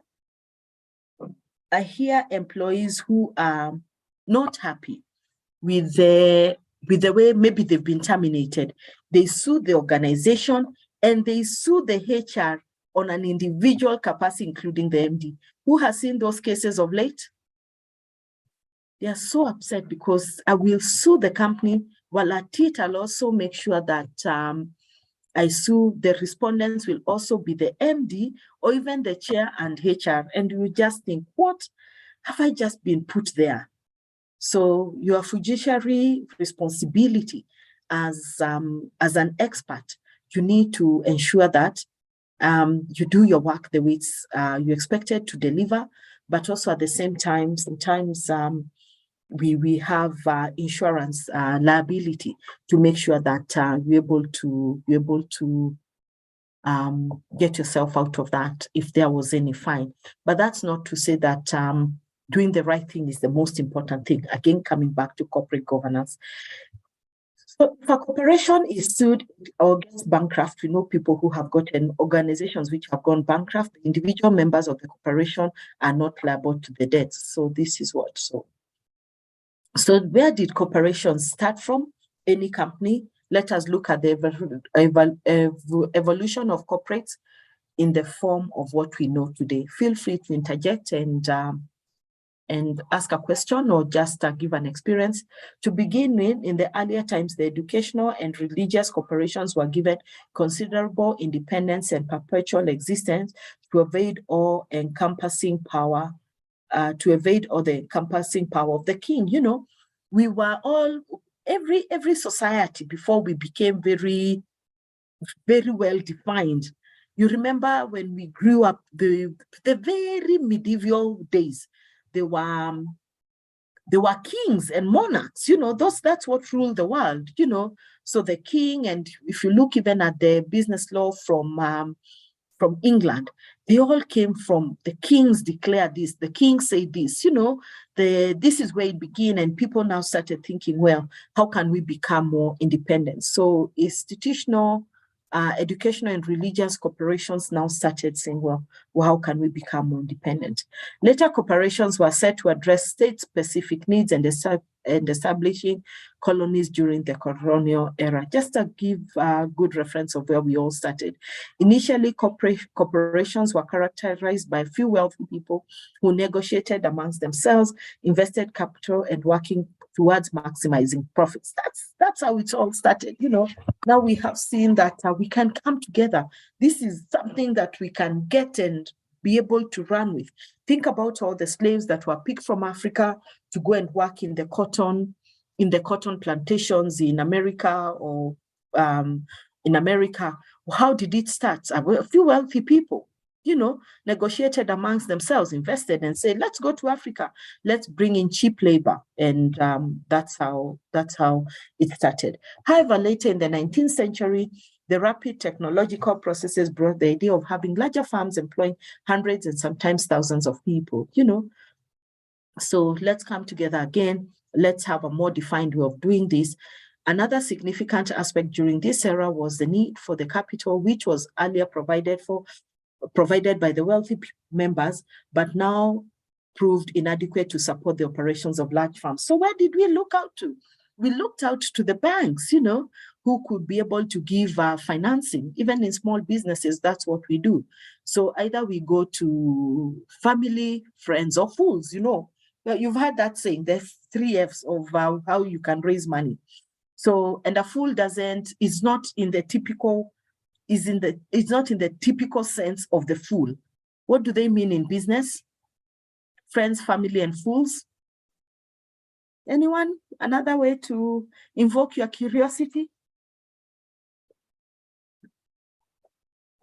Another way to invoke your curiosity? Okay, go and find out. And tomorrow we'll continue that discussion. Another significant aspect during this era was the need for capital, which was earlier provided here. So the result of these changes was the emerging acceptance of concept of private property, which was earlier an unknown concept, as all properties were considered to be belonging to the states or the religious institutions such as churches. We know that the Catholic Church is very wealthy. You know, it's invested very well. It's got all these buildings. It has done a great job in terms of providing the core essential services like education, healthcare, you know, just helping the communities. But we now needed to change. So what are some of the features of a corporation, you know? So these are the main features of whatever. The society can regulate corporate actions. It has a legal personality, transferability of shareholdings, and its limited liability. So I'll not go through whatever. So limited liability means that the owners and the employees provide such desired flexible to the business and leads to buying the stock, you know. So there's a limited liability. If anything goes wrong in the company, I cannot be sued as Catherine. It is the organization that is going to be sued. It's going to be taken to court, and maybe the what do you call it? The assets are attached and they are bought off. You know, transferable holdings.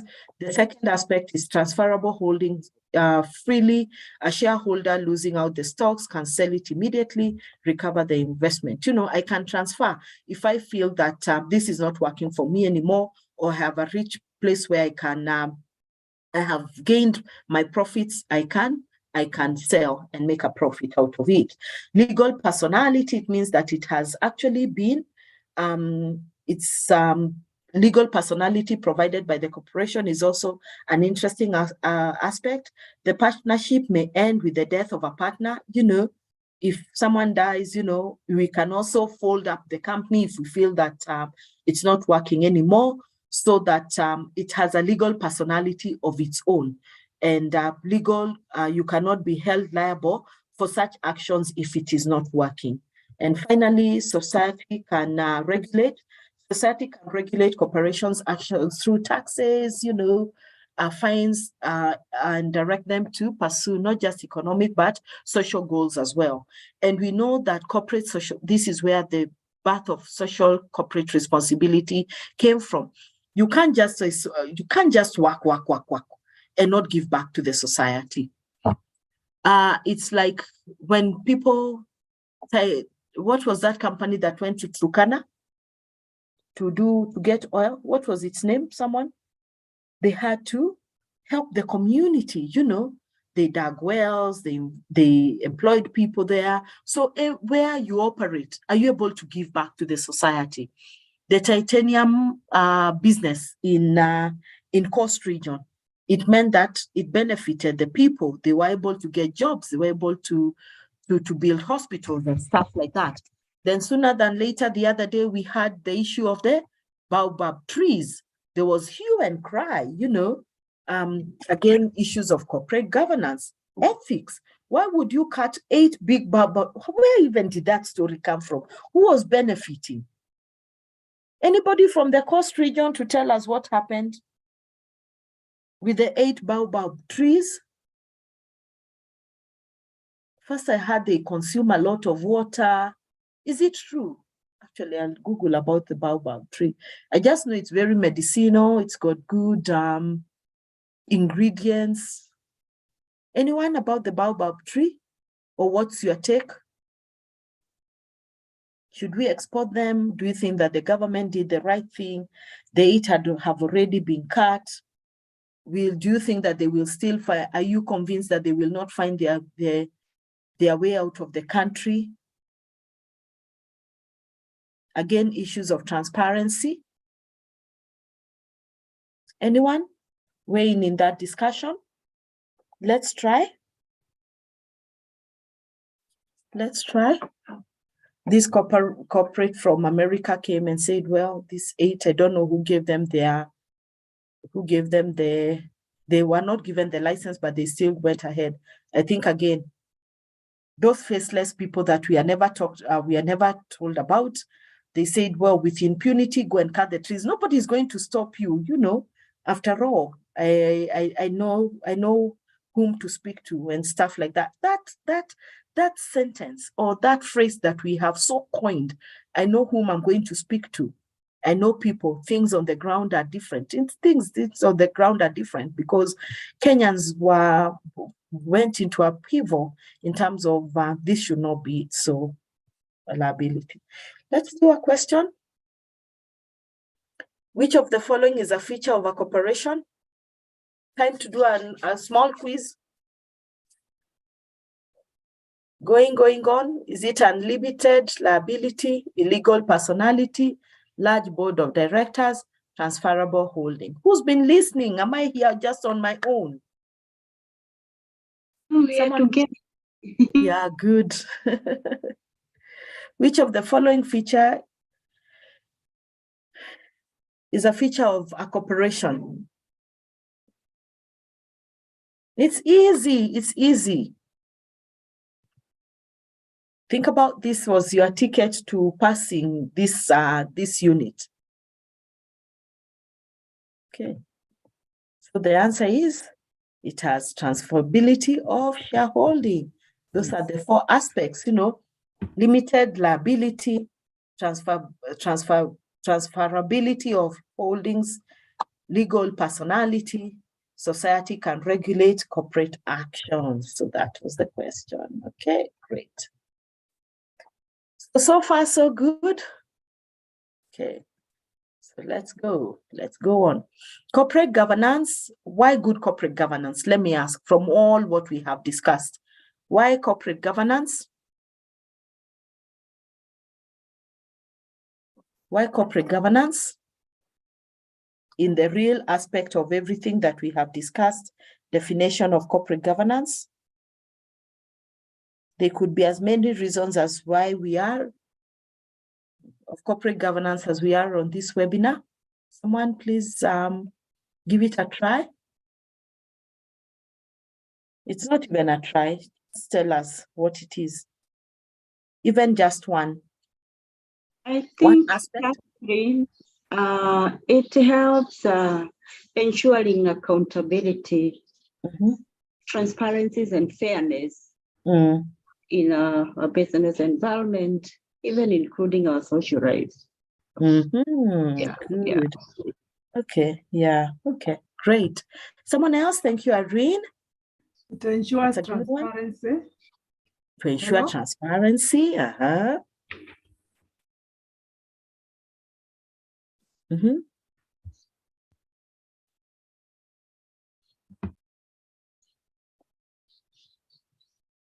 Someone else? Ensure transparency. Well done. So corporate governance is the act of directing and controlling the organization by balancing the needs of various stakeholders. Me, I want this, you want this, I want this. You know, people have different opinions. And you know why things go bad in the world? Is because we want everybody to follow the same standard, my standard. Me, I like things done like this. Why can't you do them like that? And then we forget that we are all different human beings. How you like your tea with the 1 spoon of sugar, me, I like 2. But why do you take 1? 2 is very sweet and 2 is very nice, you know. You just forget that, whatever.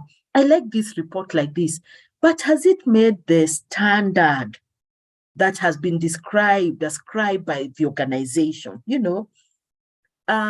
So that is where people now start, you know, having that conflict, because we want to judge people using our own standards. After judging people by our own standards and they do not conform, the ego takes over. And the ego, if you cannot seed your ego, and if you are more senior than the other person, it becomes a very difficult thing for us to be able to have that discussion. So it's important for us to understand that the need of balancing needs of various stakeholders is very important in corporate governance. This often involves resolving conflicts of interest between the various stakeholders. Irene, you need to mute and ensuring that the organization is managed by well-meaning, that the process, procedures, and policies are implemented according to the policies and transparency and accountability. You get what I mean? So this is what it is for us to be able to have meaningful engagement around corporate governance. We go on to say that whenever one speaks about corporate governance, it has to be borne in mind that the organizations have duties and responsibilities towards their shareholders and stakeholders. You know, who is a shareholder and who is a stakeholder? What's the difference between those two?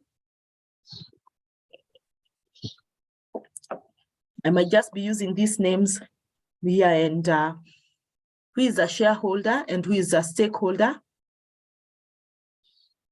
and who has more rights over the other?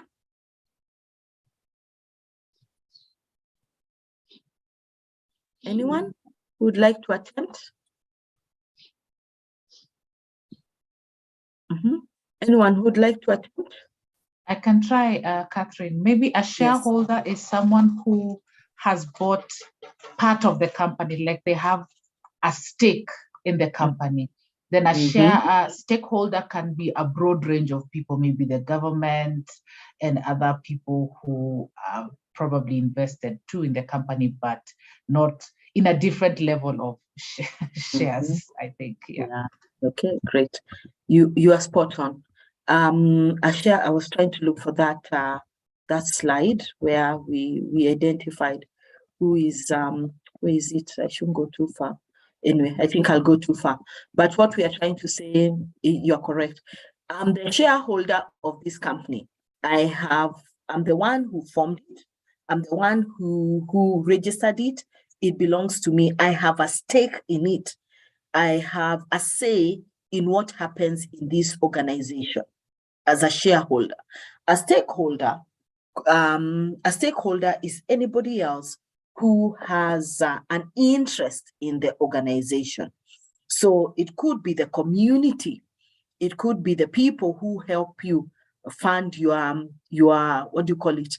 Your operations.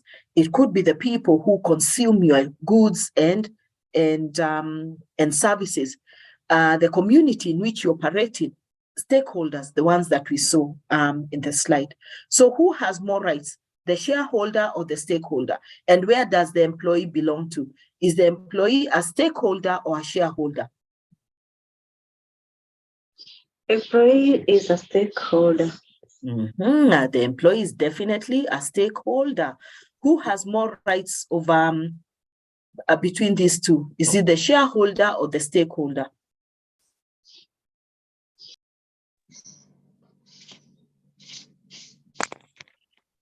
Shareholder. The shareholder. Yeah, the shareholder has rights. It belongs to me. But even when it belongs to you, you must ascribe to the ethics of good corporate governance. Otherwise, if you're going to take advantage because, you know, you just stamp, I have done it, it is me. Remember that all these other stakeholders have supported you to get to where you are.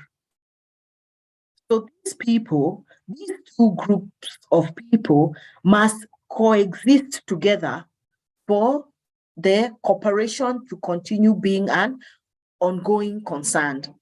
If the shareholder does not do the right thing, is is lording over the shareholders, then it just fizzles out. And we know people, organizations which have, they have not been able to bring stakeholders to the table, and they have suffered.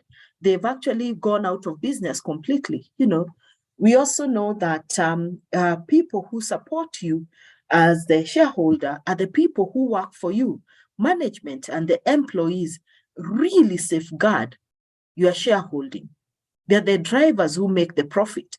And then, of course, you'll be selling to other people. That's how profits come in. But the people who run your day-to-day operations, you should be very close to them and how you support them. So the next aspects of corporate governance is that the notion of economic efficiencies must be followed when directing, managing, and controlling the organizations. That cannot be underestimated. For instance, it is truthsome that corporates exist to make profits, and hence the profitability and revenue generation ought to be the aim in which corporates strive for. Corporates, you know, they will do anything to make a profit. Does the government make a profit? Is the government out to make a profit?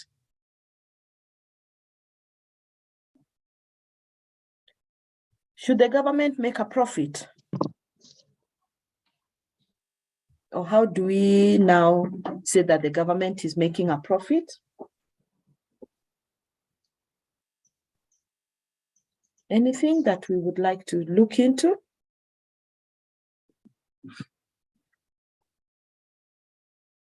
Does the government make a profit? Is the government allowed to make a profit? And how can we say that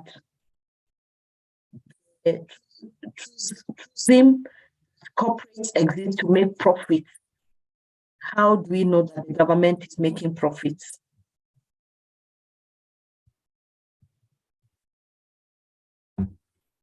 Can I try? Yes, please. Yeah, I think the government is a service provider, and it should provide services that are going to be relevant, or the best of the services that maybe its countrymen should do. I mean, should be given, but not really make profits. That's my understanding. Great. Should not hear. The government is up to provide a good service to them that you can equate to a profit. You know, when you go to a government corporation and you're served well, don't you feel good? You know, and we should, I think when we get a good service, wherever it should be, we should be appreciative and say, thank you for serving me well. People like to be affirmed. I think it is also good to give feedback. Not, I'm giving you feedback about the service, not you about the service that you gave me today.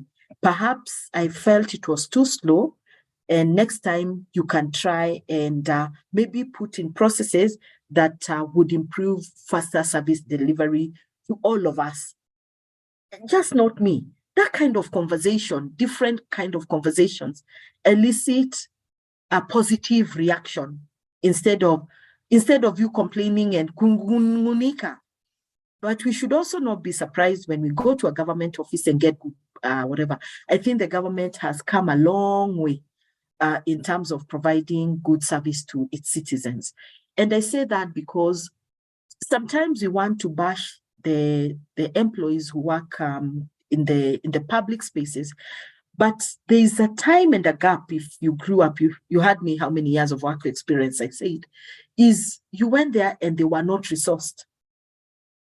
They didn't have basic work equipment. So if you don't provide me with basic work equipment, of course, I'll become demoralized. I want to work. I want to provide the service. I just don't want to sit here.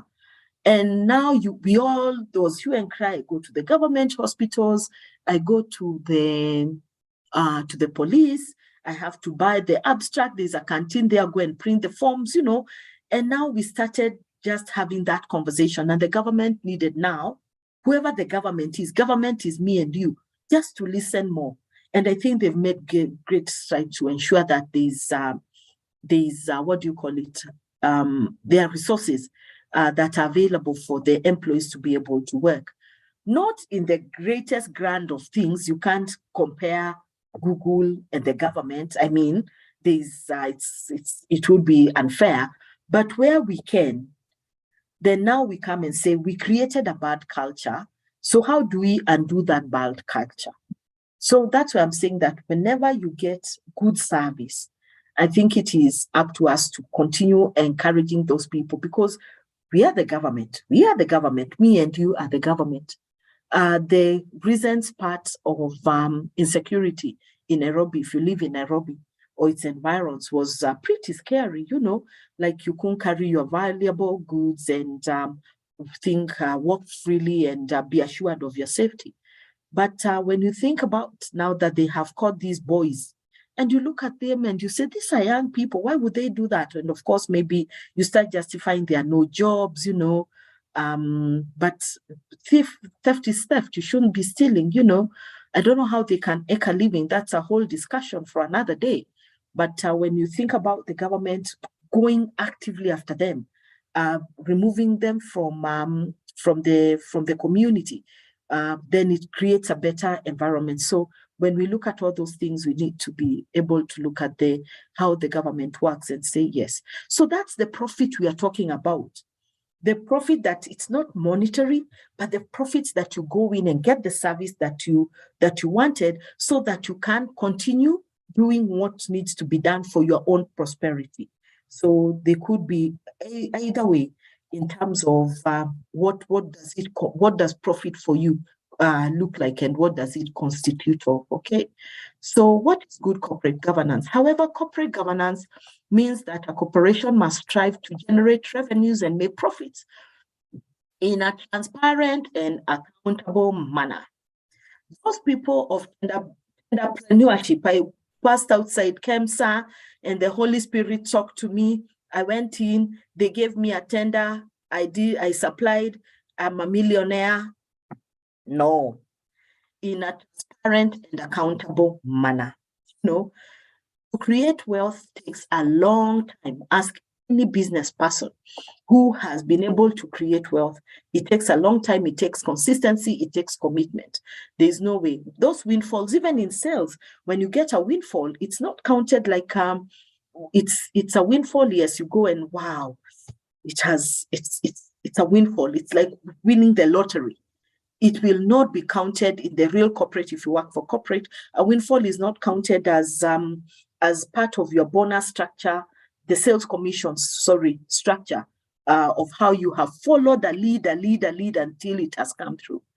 It means, what this means is that the way in which corporations are managed and directed have to be done in accordance with the standard forms, standard norms, and procedures that apply to ethical and normative conduct. Again, ethics, integrity, transparency, efficiency, effectiveness must be normative conduct. That is the basis and guidelines on how business is done. Feel free to interject and to stop me. Broadly speaking, governance can be said to encompass the tenets of rights and equitable treatment of the shareholders and the shareholders and stakeholders, and following ethical business behaviors along the practice of integrity. Further, good corporate governance means that the processes of disclosure and transparency are followed so that they provide regulators and shareholders, as well as the general public, with precise and accurate information about the financial, operational, and other aspects of the company. You know, so you will see, we'll talk about a lot, even when we have a good strategy, we've got money to be able to run this.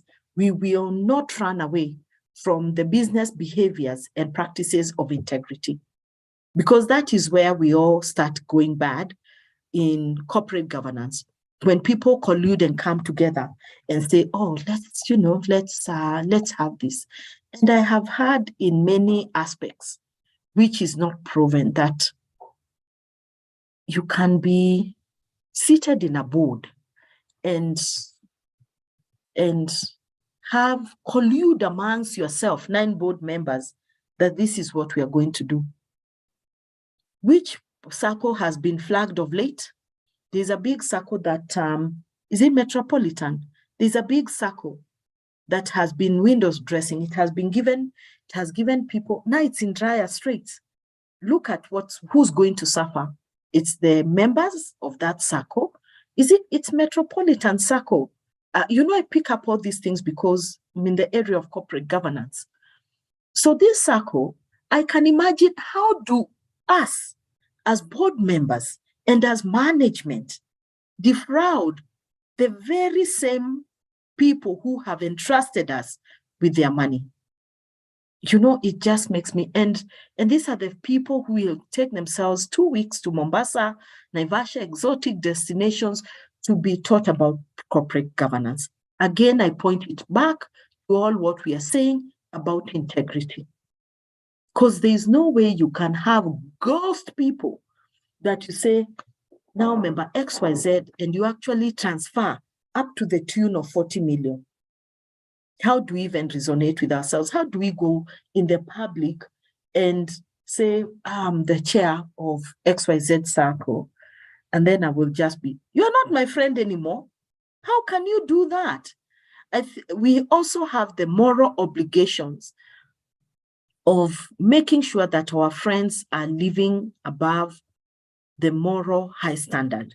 And why I say that, because then if we do that, we'll have a better society. We'll be more profitable. There will be enough to go around for everyone. So sometimes there's the appeal and the call for action around everybody to point out and to whistleblow areas of, if we find out there are any malpractices. If that's your brother, for example, who is the chair of the board, and you call him and say, hi, bro, how are you? Why are you in the newspaper today for the wrong reasons? What has happened? And he might explain to you, but you need, if those are your friends, you say, Catherine, hey, sasa umeenda ukafanya nini? You sit in that board, nyinyi mkafanya hivyo. And who's suffering and stuff like that. You need to call people out, you need people, when people are dropping balls, you need to capture them and say, what is happening here? Then we will have a better society for sure. If they are our brothers, if they are our friends, if they are our peers, if they are our relatives, we need to call them out so that, we have a better, because they're related to one way or another to people, to all of us, one way or another. If I ask you, I know you know people. Anything that you would like to talk about moral obligations? What you have had, what have you done, maybe at your place of work, but even maybe in your businesses? Anyone who has called out someone? This is broadly put why we cannot run away. What is good corporate governance is highlighted in this slide. Someone, please.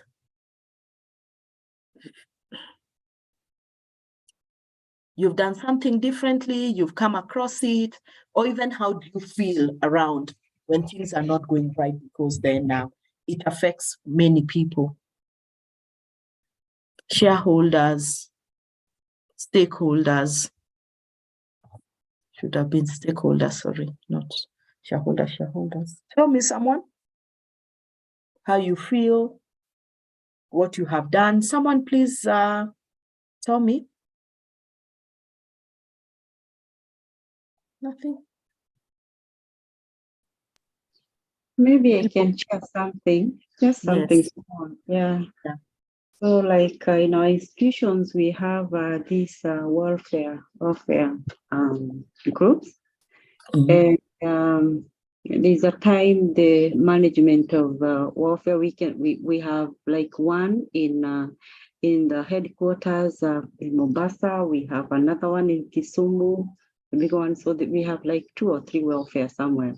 And there is a time that the management of those welfares, there was a kind of favoritism, and sometimes it was discovered that there was some mismanagement of these funds. And so I think they approached the HR, and so that the HR can reach out to the management to see whether the there can be a reorganization, the investigations and reorganizations of the committee. And this happened, and they were assisted. So they were kind of, yeah. So that's what I can share. Yeah, that's a poor governance in the management of the welfares in the organization. Yeah, and it happens where money is involved. Sometimes we lose track and we lose the real aspect. I mean, the real thing that we should be doing around money and how we should be able to govern ourselves around that. It's always the money is a source of evil. Having money is not a problem. I mean, it's how we use it and how sometimes we want to take advantage of it. Very, very, very unfortunate. And Irene, thank you for sharing that. Look, a malpractice was noted. It was brought to their attention. And who can support us in putting it back in order? They looked at a body which has authority and can be relied on. They went to HR. Well done. Welfare brings people together for a common purpose. It could be a HR-led initiative. It could be a people-led initiative. And HR can provide the structures of maybe, how much do we deduct? We will support you in terms of deducting from your pay, maybe X amount of money, and we will take it to the welfare account. So HR has a certain responsibility to make sure that that is working. And coming back and saying who sets the rules. Of course, it's the people in the welfare members. And then we entrust people to be the ones who are going to run and the welfare. So we select a committee or a board or whatever it is. Remember, these are our colleagues. So how do we work with them after that? That is the big question people ask me. So these are our colleagues in the same department. Wamekula pesa yetu yote and we still have to work with them. So that is also putting it in place, bringing it back to where it should be. After that, how do we deal with these people? Remember that it's an initiative that is employee-led. But how do we trust people? And then again, it boils down to the culture of the organization. So there's a lot of work when people do these things. I keep saying from the very beginning, I like to give those examples. If this was to happen, these are the repercussions. This is how it's going to affect you dealing with the business. This is how people are going to look at you. This is the kind of conversations people will have at the coffee pot about you and this board. You get what I mean? And how is it going to affect the stakeholders in general? So that is some of the things that we need to do, is that teaching about good corporate governance. If we go against the principles of corporate governance, these are the consequences, and this is what's going to happen. So remember that there will be issues, and how do we resolve those issues? Always there, big thing that people do not want to discuss, the great elephant in the room. Okay, thank you, Erin, for sharing that. And I'm sure all of you could have examples of bad corporate governance having gone wrong and how you are able to resolve it. So the Sarbanes-Oxley Act is what led the world to think about corporate governance. If you think about the Enron scandal, who was there? One day we woke up like that. Enron finally closes. Enron, a respected brand. We couldn't believe it. And it's not the days of social media. We had to wait for news to come after 3 days for us to be glued about Enron. Tried and tested, an American company that was doing well, mismanaged and collapsed, and nobody would ever think that there was a window dressing of figures. Again, the big audit firms are the ones who are auditing it. So the corporate governance has been in the news for the last decade or so, following the spats of scandals that engulfed companies like Enron, which led to their collapse because of mismanagement. This prompted regulators, the government cannot just sit down and just think, okay, fine, that's a corporate organization. Who cares about it? The government cares about everything that is done in this country. A small company, a big company, everything that happens in this country. That is why there are regulations, rules, and laws to govern whatever is happening in a country. We cannot just sit pretty and see a big corporation going down, because the government will not collect taxes. It will not meet its targets of revenue collection.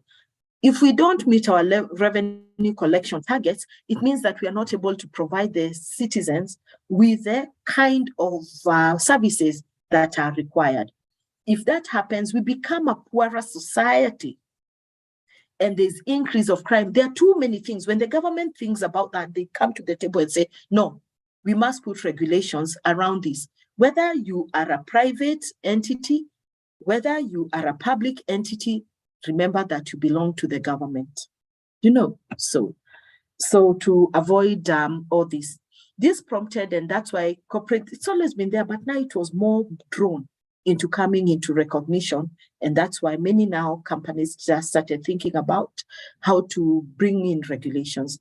This prompted regulators all over the world to implement various acts like what we said previously, and rules to check irresponsible corporate behavior that would mar the prospects of corporations that cause harm to their shareholders and stakeholders. Acts like the Serbian Acts Act were passed to enforce greater oversight over corporations to ensure that they did not overreach themselves, in their relentless pursuit of profits. Indeed, it can be said that the Enron debacle was a wake-up call for corporate America and also the world to set the house in order for corporates, because corporates started become like runaway, like they were a law unto themselves. They needed to be tamed. And thank God that we managed to do that, and the birth of real corporate governance came, and the way of reporting around corporate governance, it's not just about the finances, but everything else. Government putting its foot down and saying, you operate in this community, this is how you're going to help this community. Not necessarily saying that I want you to spend 100 million to the community, but, being challenged and looking at you and frowning upon you in a way that, okay, fine, okay, we need to do something. You get what I mean? But do something that supports the community, that the community is happy about, they can sing of your praise and stuff like that. So that is where it all started. So please read about the Enron case. It's very, very, very well articulated. So it is also known, the OZ Act of 2002 is also known as the Public Company Accounting Reform and Investor Protection Act. The auditing, so it came more of we looked at the one thing of how do public companies account, and how do they also audit for those two. So that is how the Sarbanes-Oxley Act came into being, so that it was actually driven and supported by the Senate of the US. So Paul Sarbanes and D. Maryland, the US Congressman, Michael Oxen, that's how it was actually referenced, because they are the ones who really drove it, like the way I think Joaquin Dongo was a member of parliament before she went to be a judge, I think judges, or what are they called? Judge of the Supreme Court. She really drove the Sexual Harassment Act, so you can refer to people, to the names, you can reference people who supported a certain motion for it to come alive. The people are very passionate about it. They could be experts in that area. And that's why we also say that make a difference, make a mark where you are. And if you find out any malpractices, please speak up. So in the bid of restoring that, we also saw that in response to Arthur Andersen, Enron, and WorldCom debacle, Sarbanes-Oxley Act seeks to restore the public confidence of both public accounting and publicly traded securities. Those are companies which are listed in the stock exchange, assured ethical business practices through heightened levels of executive awareness and accountability. Internally, what is the board expected to do? Up to where is their mandate, you know, and then bringing it, just think about it, bringing it closer home in terms of heightened levels of executive awareness, us taking you for training, coming to implement it, asking you to be accountable as a board for you to be able to be known that you are doing the right thing, and also mainstreaming it in the entire organization. So the board has a big responsibility to make sure that we are doing that.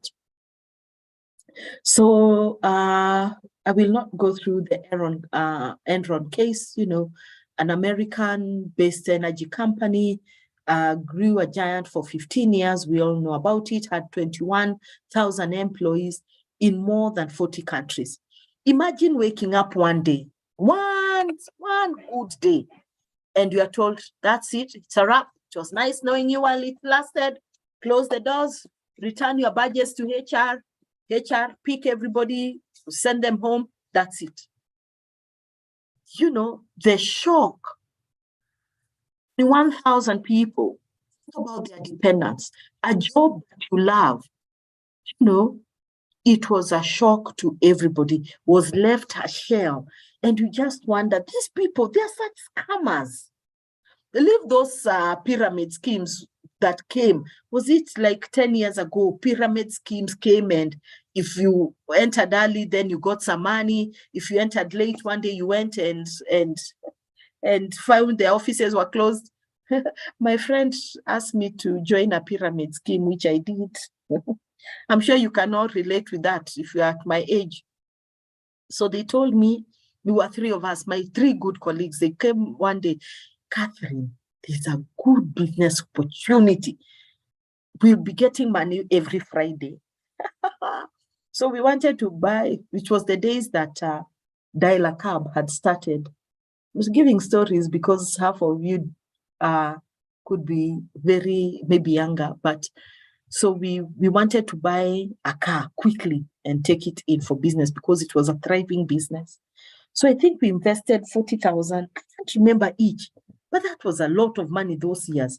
So maybe it could be like 500,000 now. Imagine someone telling you to just go with your 500. Anyway, we went and invested a pyramid scheme because the government, you remember also the government now weighed on it. The government is the regulator of everything, anything going wrong in the society. Anyway, we got money, we won, we were happy. We used to run every Friday to get the money at UNAFRIC House. We get our money, people are lining there. You say, oh, if I knew you're here, okay. We get money. We got money on our second Friday. We also got money. And why we went this, because three other colleagues of ours had gotten into another business, but their money was coming after every 2 weeks. Us guys were more greedy and more, not greedy, we were more risk takers, let me put it like that. But you can imagine, which business is this that pays you money every Friday? I can't remember any business like that. It takes time to create wealth, like what I have said. Anyway, the third Friday tulikuta milango zimefungwa zote, hakukukuwa na watu na hakukukuwa na simu za kuwapigia. We lost our money and we lost our dream.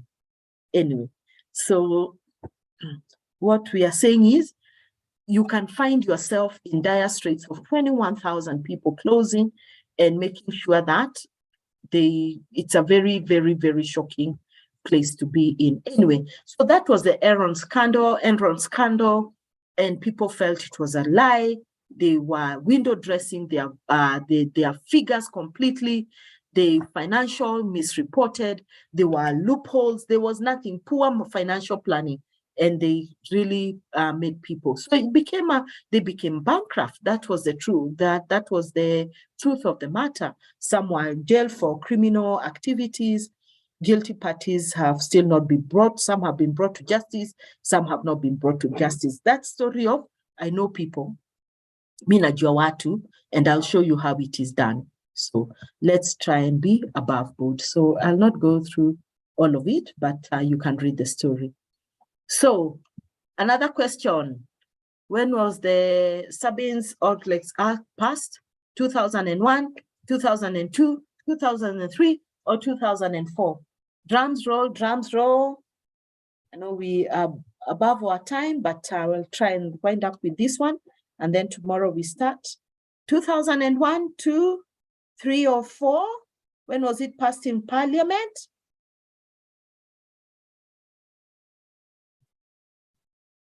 Drums roll, try.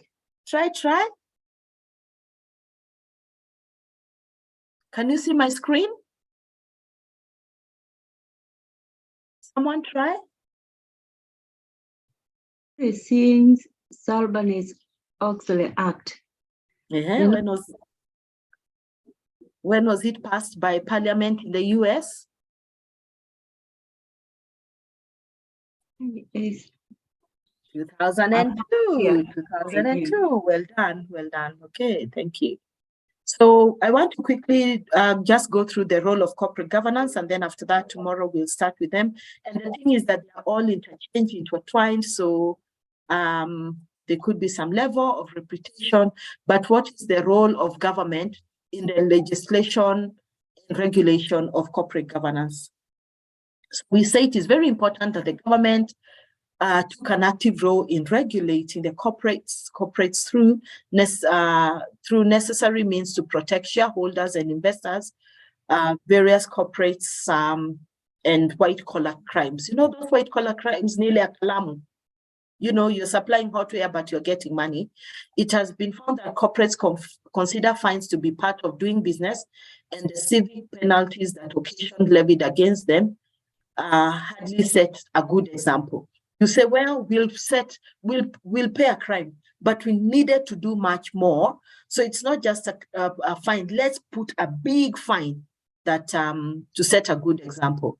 The criminal sanctions against corporate are not common phenomenon. So experts believe that criminal sanctions can be potent in deterring corporate misconduct. There is someone who has been jailed for many years and is an MP. How is that? There's a guy in jail for 60-something years. What is his name?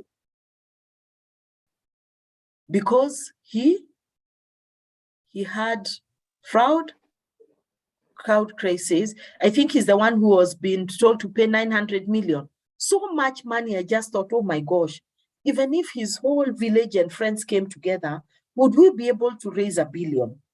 So when you think about these stiff penalties, it will get us back in the straight and narrow way. However, the other side of the coin is that the fact that most of the regulating authorities, like let's say Kenya Authority, have no authorities to impose criminal sanctions against corporates. But now we are seeing that indeed we can do what? We can impose penalties. Also, the penalties and fines bring no respite to employees, shareholders, and communities. Reasonably evaluated criminal and civic sanctions in a mix of as appropriate can be help to address these issues. Having that discussion around, you know, we can't penalize you as a corporate. You get what I mean? We can't take you to jail as a corporate. We can't whatever, but we can now come together and start having these discussions and putting rules and regulations. You can't do this, you can't do this, you can't do this, you can't do that. If we find you doing this, this is the act that is going to deter you, and these are the consequences that you are going to face. Okay, great. Feel free to ask a question. So another important consideration is the choice of going after the corporate or people who have been involved in the misconduct. We can do that, and that now is happening. A rather fair and objective view of this issue is that if the organization has a proper system of safeguards and checks in the system and processes of any misconduct, profits just one person. In the case, even the corporate becomes a victim. So if one person is committing a crime, it means the whole corporate is going to be taken into consideration. For such situations, a single person can be accused of embezzlement and liable for prosecution, like what we have seen. Those two people, I think it's a PS and the head of department, I can't remember. However, if the fraud is at a larger level, involving more people, the situation becomes complex, whether to hold liable the board members and senior members for failing to ensure the prevention. You know, when you listen about corporate governance, and I think every person aspiring to hold a public office, whether an MP, anybody in holding a public office, including the president, and it's not that they do not know, should tick off a box that they have gone for a course in corporate governance. Why I say so is because we hear campaign promises in Africa that we will let our retired leaders, we will not antagonize them. You know, knowing very well that they have been mentioned in areas of malpractices. It could be any malpractice, but we are so fearful of bringing them to the book, you know, and holding them accountable of their actions, because we look at the greater good. They serve the society, they dedicated their time, but you chose to serve. We gave you the mandate, do the right thing. And if you don't do the right thing, these are the consequences. You know, so in that public arena, we still have a lot to do. In corporates, because I am the owner, I am wanting a profit, I will hold you accountable. And then even because the government has great stakes in terms of collecting taxes, helping the community where you do your business, then it can set regulations. But in terms of the bigger group, they are small majority of leaders who govern a country, we should also hold them accountable. That's the true time we will say that indeed corporate governance has come home and it has taken a foothold in terms of what it's supposed to do. Because we know in developed countries, when you think about America, if you think about Europe, they've got more tighter regulations around corporate governance, and they will hold you accountable. Wasn't Boris Johnson resigned because he had issues about corporate governance? And that's the one thing that we should be looking at, because then he had a party when he was not supposed to have a party. He did what?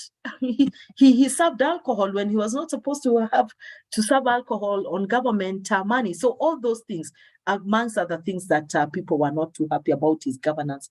But it's all about, you know, these are the code of ethics. This is what you need to ascribe to. And even as if you're the leader, the country president, you will step down because you have not done the right thing. So we still have a lot to play at that league. And how do we support that as the citizens of this country? It's a big challenge. It's a big question to all of us as professionals, but I'm sure we can start demystifying that by understanding and holding our friends and people accountable if they hold those positions of power. So we are the role of the government. There are many ways that we can make sure that we are guiding through. Is that through the code of ethics, which I have just briefly highlighted, certification of. Yes, Irene. We had put on the chat that your screen is not moving, and we got at surveillance art. Yes, all of us. But sorry. Thank you for reading that for me. Can you see my screen now? Yes, we can see it now.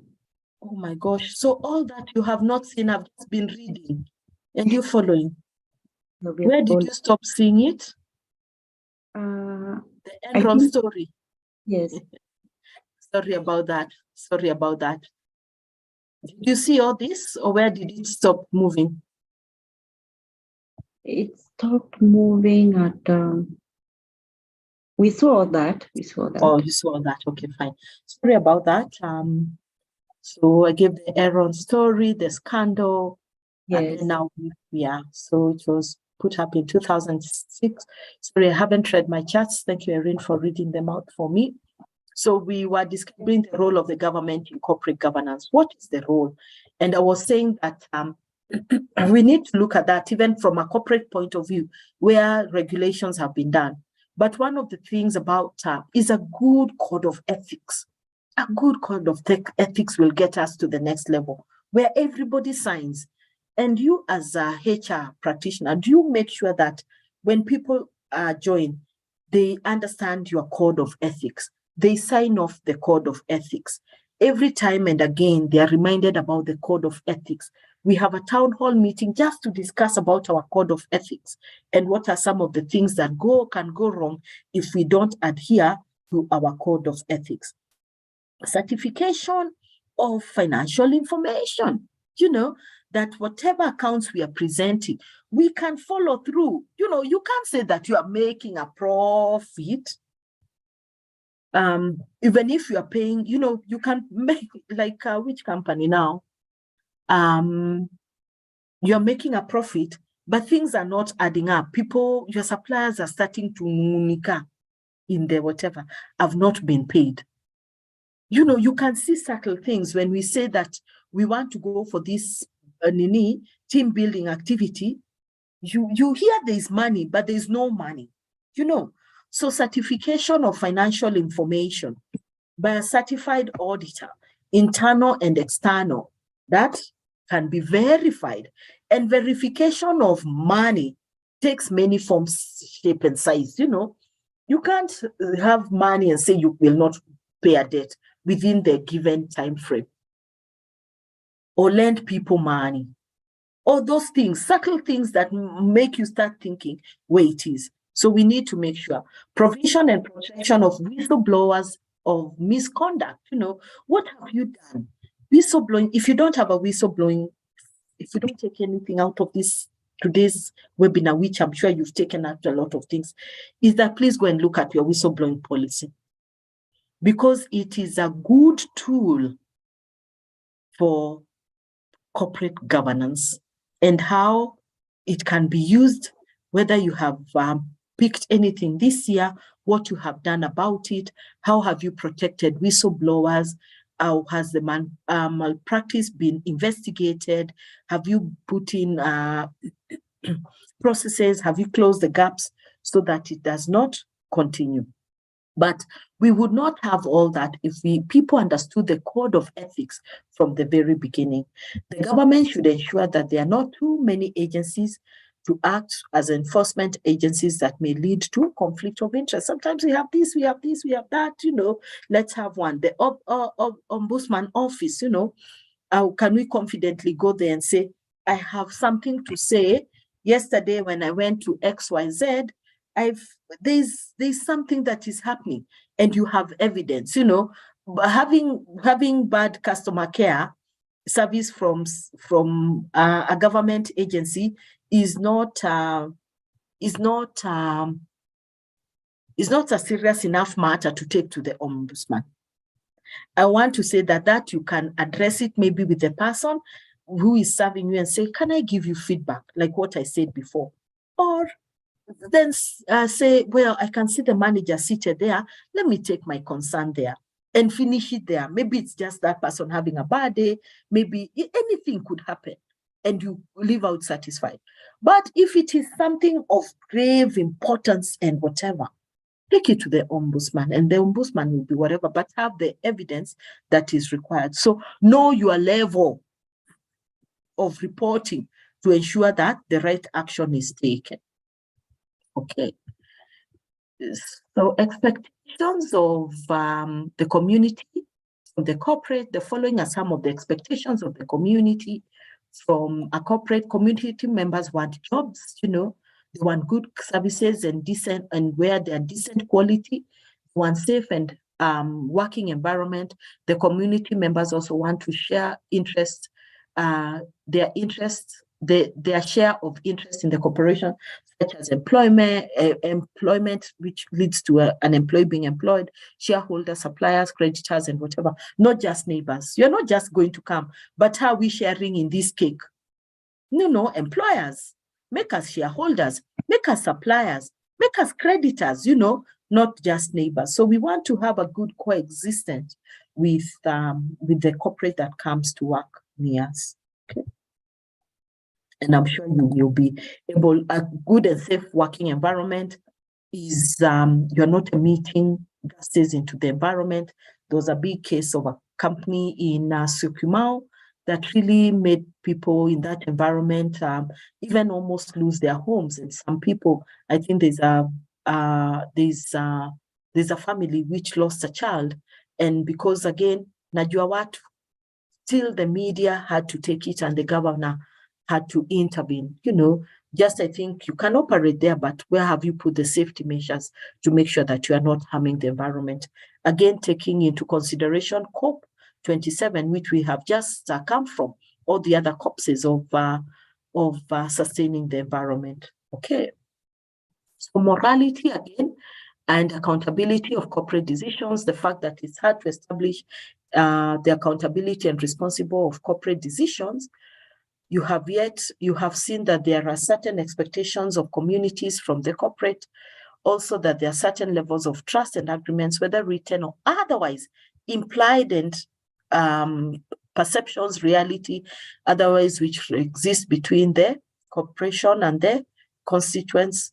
These agreements are sometimes between the corporates and its employees, suppliers, creditors, while some of these agreements are imposed by the legislature, which is the government that puts in the rules and conditions. So finally, the public law provides a platform of which the corporate can decide their transactions with these constituents, while those providing them a flexibility to expand and contextualize them as per their needs. The legislature is to ensure that the objectives of the corporations are beneficial for the society as a whole, and there is no conflict of interest. We are trying to coexist amongst each other. You know, you come and do business here. Let's see how both parties can benefit. And if both parties are benefiting, so there'll be no conflict of interest. The organization is to able to make as much profit as it can, because making a profit is not bad. Making a profit means that other people also are benefiting from that profit. Another significant part is that both the government and the business have always liberal influence each other. To a senior corporate chief who makes political contribution with an open heart may have strong impact on the laws created by the government regarding competition. I can tell you for a fact that corporates we'll call the shots sometimes, impacting the law, but the government also has to see whether those laws are good for the business. You know, like coming and saying that I'm going to work in this country, this is the profit that I can repatriate back to my country. The ideal state or the corporate is the free market where there is minimum interference from the government. However, the government have always been rather proactive in making accommodations for the businesses where long-term societal needs and financial implications are overlooked. You know, we need to quickly coexist. You know, the government will set the pace, will give me a good a good business environment, make sure that businesses are being done in a fair way. You know, like some of the things that the government has done is to give a single business permit. I don't know whether that is ever possible, because every time you are asked of this permit, of this permit, of this permit, remember where we said, make sure that there are as less agencies as possible. Less agencies. Have one place where you go to get all this. If I'm in building, I need to go to NCA, I need to go to NEMA, I need to go to the council to get this and this and that. You know, it becomes, you know, difficult in making business, in doing business. And all those places that I need to visit means that I need to pay for one permit or another, which is important. But how about collapsing them together and saying, this is the single business permit that you need, but the regulators can come and ensure that the work is being done correctly. So above all, the biggest factor that influences, directs, and redirects the decision of a corporate is the market itself. Your goods, your services, how people perceive of you. It is also important to know, It is also important to know that corporates base their decisions on long-term strategies and financial planning rather than engaging in short-term profits and gains. That's why we have 5-year corporate plans, strategic plans for us to be able to see how we are doing business and where business is going to be in another 5 years. So long-term plans. With their corporates spreading across the globe, it is difficult to determine their domicile, and therefore the need to have more congregant corporate governance structures arise. You know, we can't know. Kenya today is ideal for us. Tomorrow might be Ghana. The following day, it might be India. You know, where are we totally domiciled? Depends on where we get the best environment to do business. So we'll not say our head office, even if the person who birthed the company is in the States, but they come to Kenya and this is the best place to do the business and to thrive the business. Will this be the domicile? Again, it will change. So those are some of the things that we need to take into consideration when we are doing that. And what are the governance structures that will continuously arise as we find out where we are best spread across the globe. So even globalization brings another element of, another challenge of how corporate governance is run. The impact of corporate decisions is huge, not just for the economies, but the lives and the common man as well. So did you know? Last slide before we call it a day and we start off tomorrow. More and more corporates have now started depending on social media governance for transparency and communicating with their customers. You know that you will pay an influencer if you are aggrieved to drive, to trend you for a couple of days. So social media governance have become a well sought. We cannot underestimate that that is something that we need to be careful of. So have started depending on more social media governance for transparency and communicate with their customers or clients. A lot of corporates have started integrating the use of Facebook, Twitter, and all the other media channels for their daily operations in the effort to interact more with customers and communicate quickly with the public in order to restore any public confidence. Moreover, there's also new emerging websites such as WikiLeaks, which expose the unethical and improper behavior of corporate directors. This has created a great impact in the way companies govern themselves and manage their reputations. It's not long. Every day we have something trending. Who fell off the other day? KRA. I don't know what happened to their employee. They issued a statement. Social media governance, KPLC, those nationwide blackout, they issued a statement, and they forward this text is seen as forwarded many times. The government during this spate of robberies and insecurity issued a statement, and this is how we are going to do. They've actually come up with a shortcode, SMS shortcode that you can report crime in areas, and it's toll free and stuff like that. It's free. So social media governance becomes the key driver around transparency and communicating quickly and accurately and saying your true position before it gets out of hand. So we cannot underestimate the use of technology in driving your social media, your governance in your organization.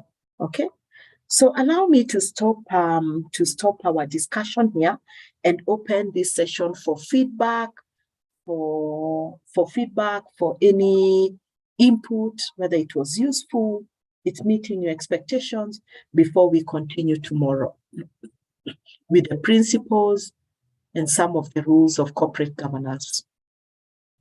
Questions, concerns, feedback?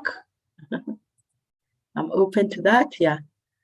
Thank you so much I said from the beginning that my expectations were to learn more and more, and to get an insight of corporate governance. Sure, my expectation has been met, and I said learning is a continuous process. and you get empowered each day. You there is added advantage in terms of the knowledge you get. You see new emerging issues. The very many case studies that you have brought into this session were very, very useful and insightful, and we thank you for that. Thank you. You're welcome. Yeah. Someone else, and I have seen a chat from if you work for the state corporation, I would like is that the code of governance for state corporations, the Mwongozo. I don't know whether you've heard about Mwongozo. So Mwongozo gives a very good code of conduct in the issue of corporate governance in Kenya. Many corporations will borrow from Mwongozo and make sure that they anchor some of the rules and regulations as outlined in Mwongozo. Someone else? Concerns? Feedback? So Christine, check on Mwongozo. It's good guidance from corporates. I mean, from the government point of view. Okay, great. So I'd like to thank, Mwongozo is very good and very key. I have had an experience because I multitask the board secretariat and the HR, and I get some advantage when the board is being trained on such matters, leadership and what. And it's a good reference document for corporate governance. Very important. Yeah. So I encourage you to check on Mwongozo. Someone else? Okay, great. So thank you all for your time. Very happy to just have you on board, sharing your experiences. I hope to see you all tomorrow. Let's start at 8:30 so that we're able to finish the webinar tomorrow. So have a very good rest of the day and God bless you. Take care. Bye. Bye. Thank you. You're welcome. Have a good day. Bye. You're welcome.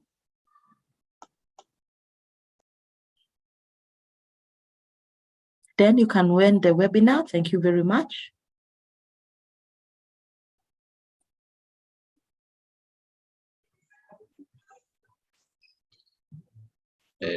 Toke kwa hii kitu imeshaisha sasa.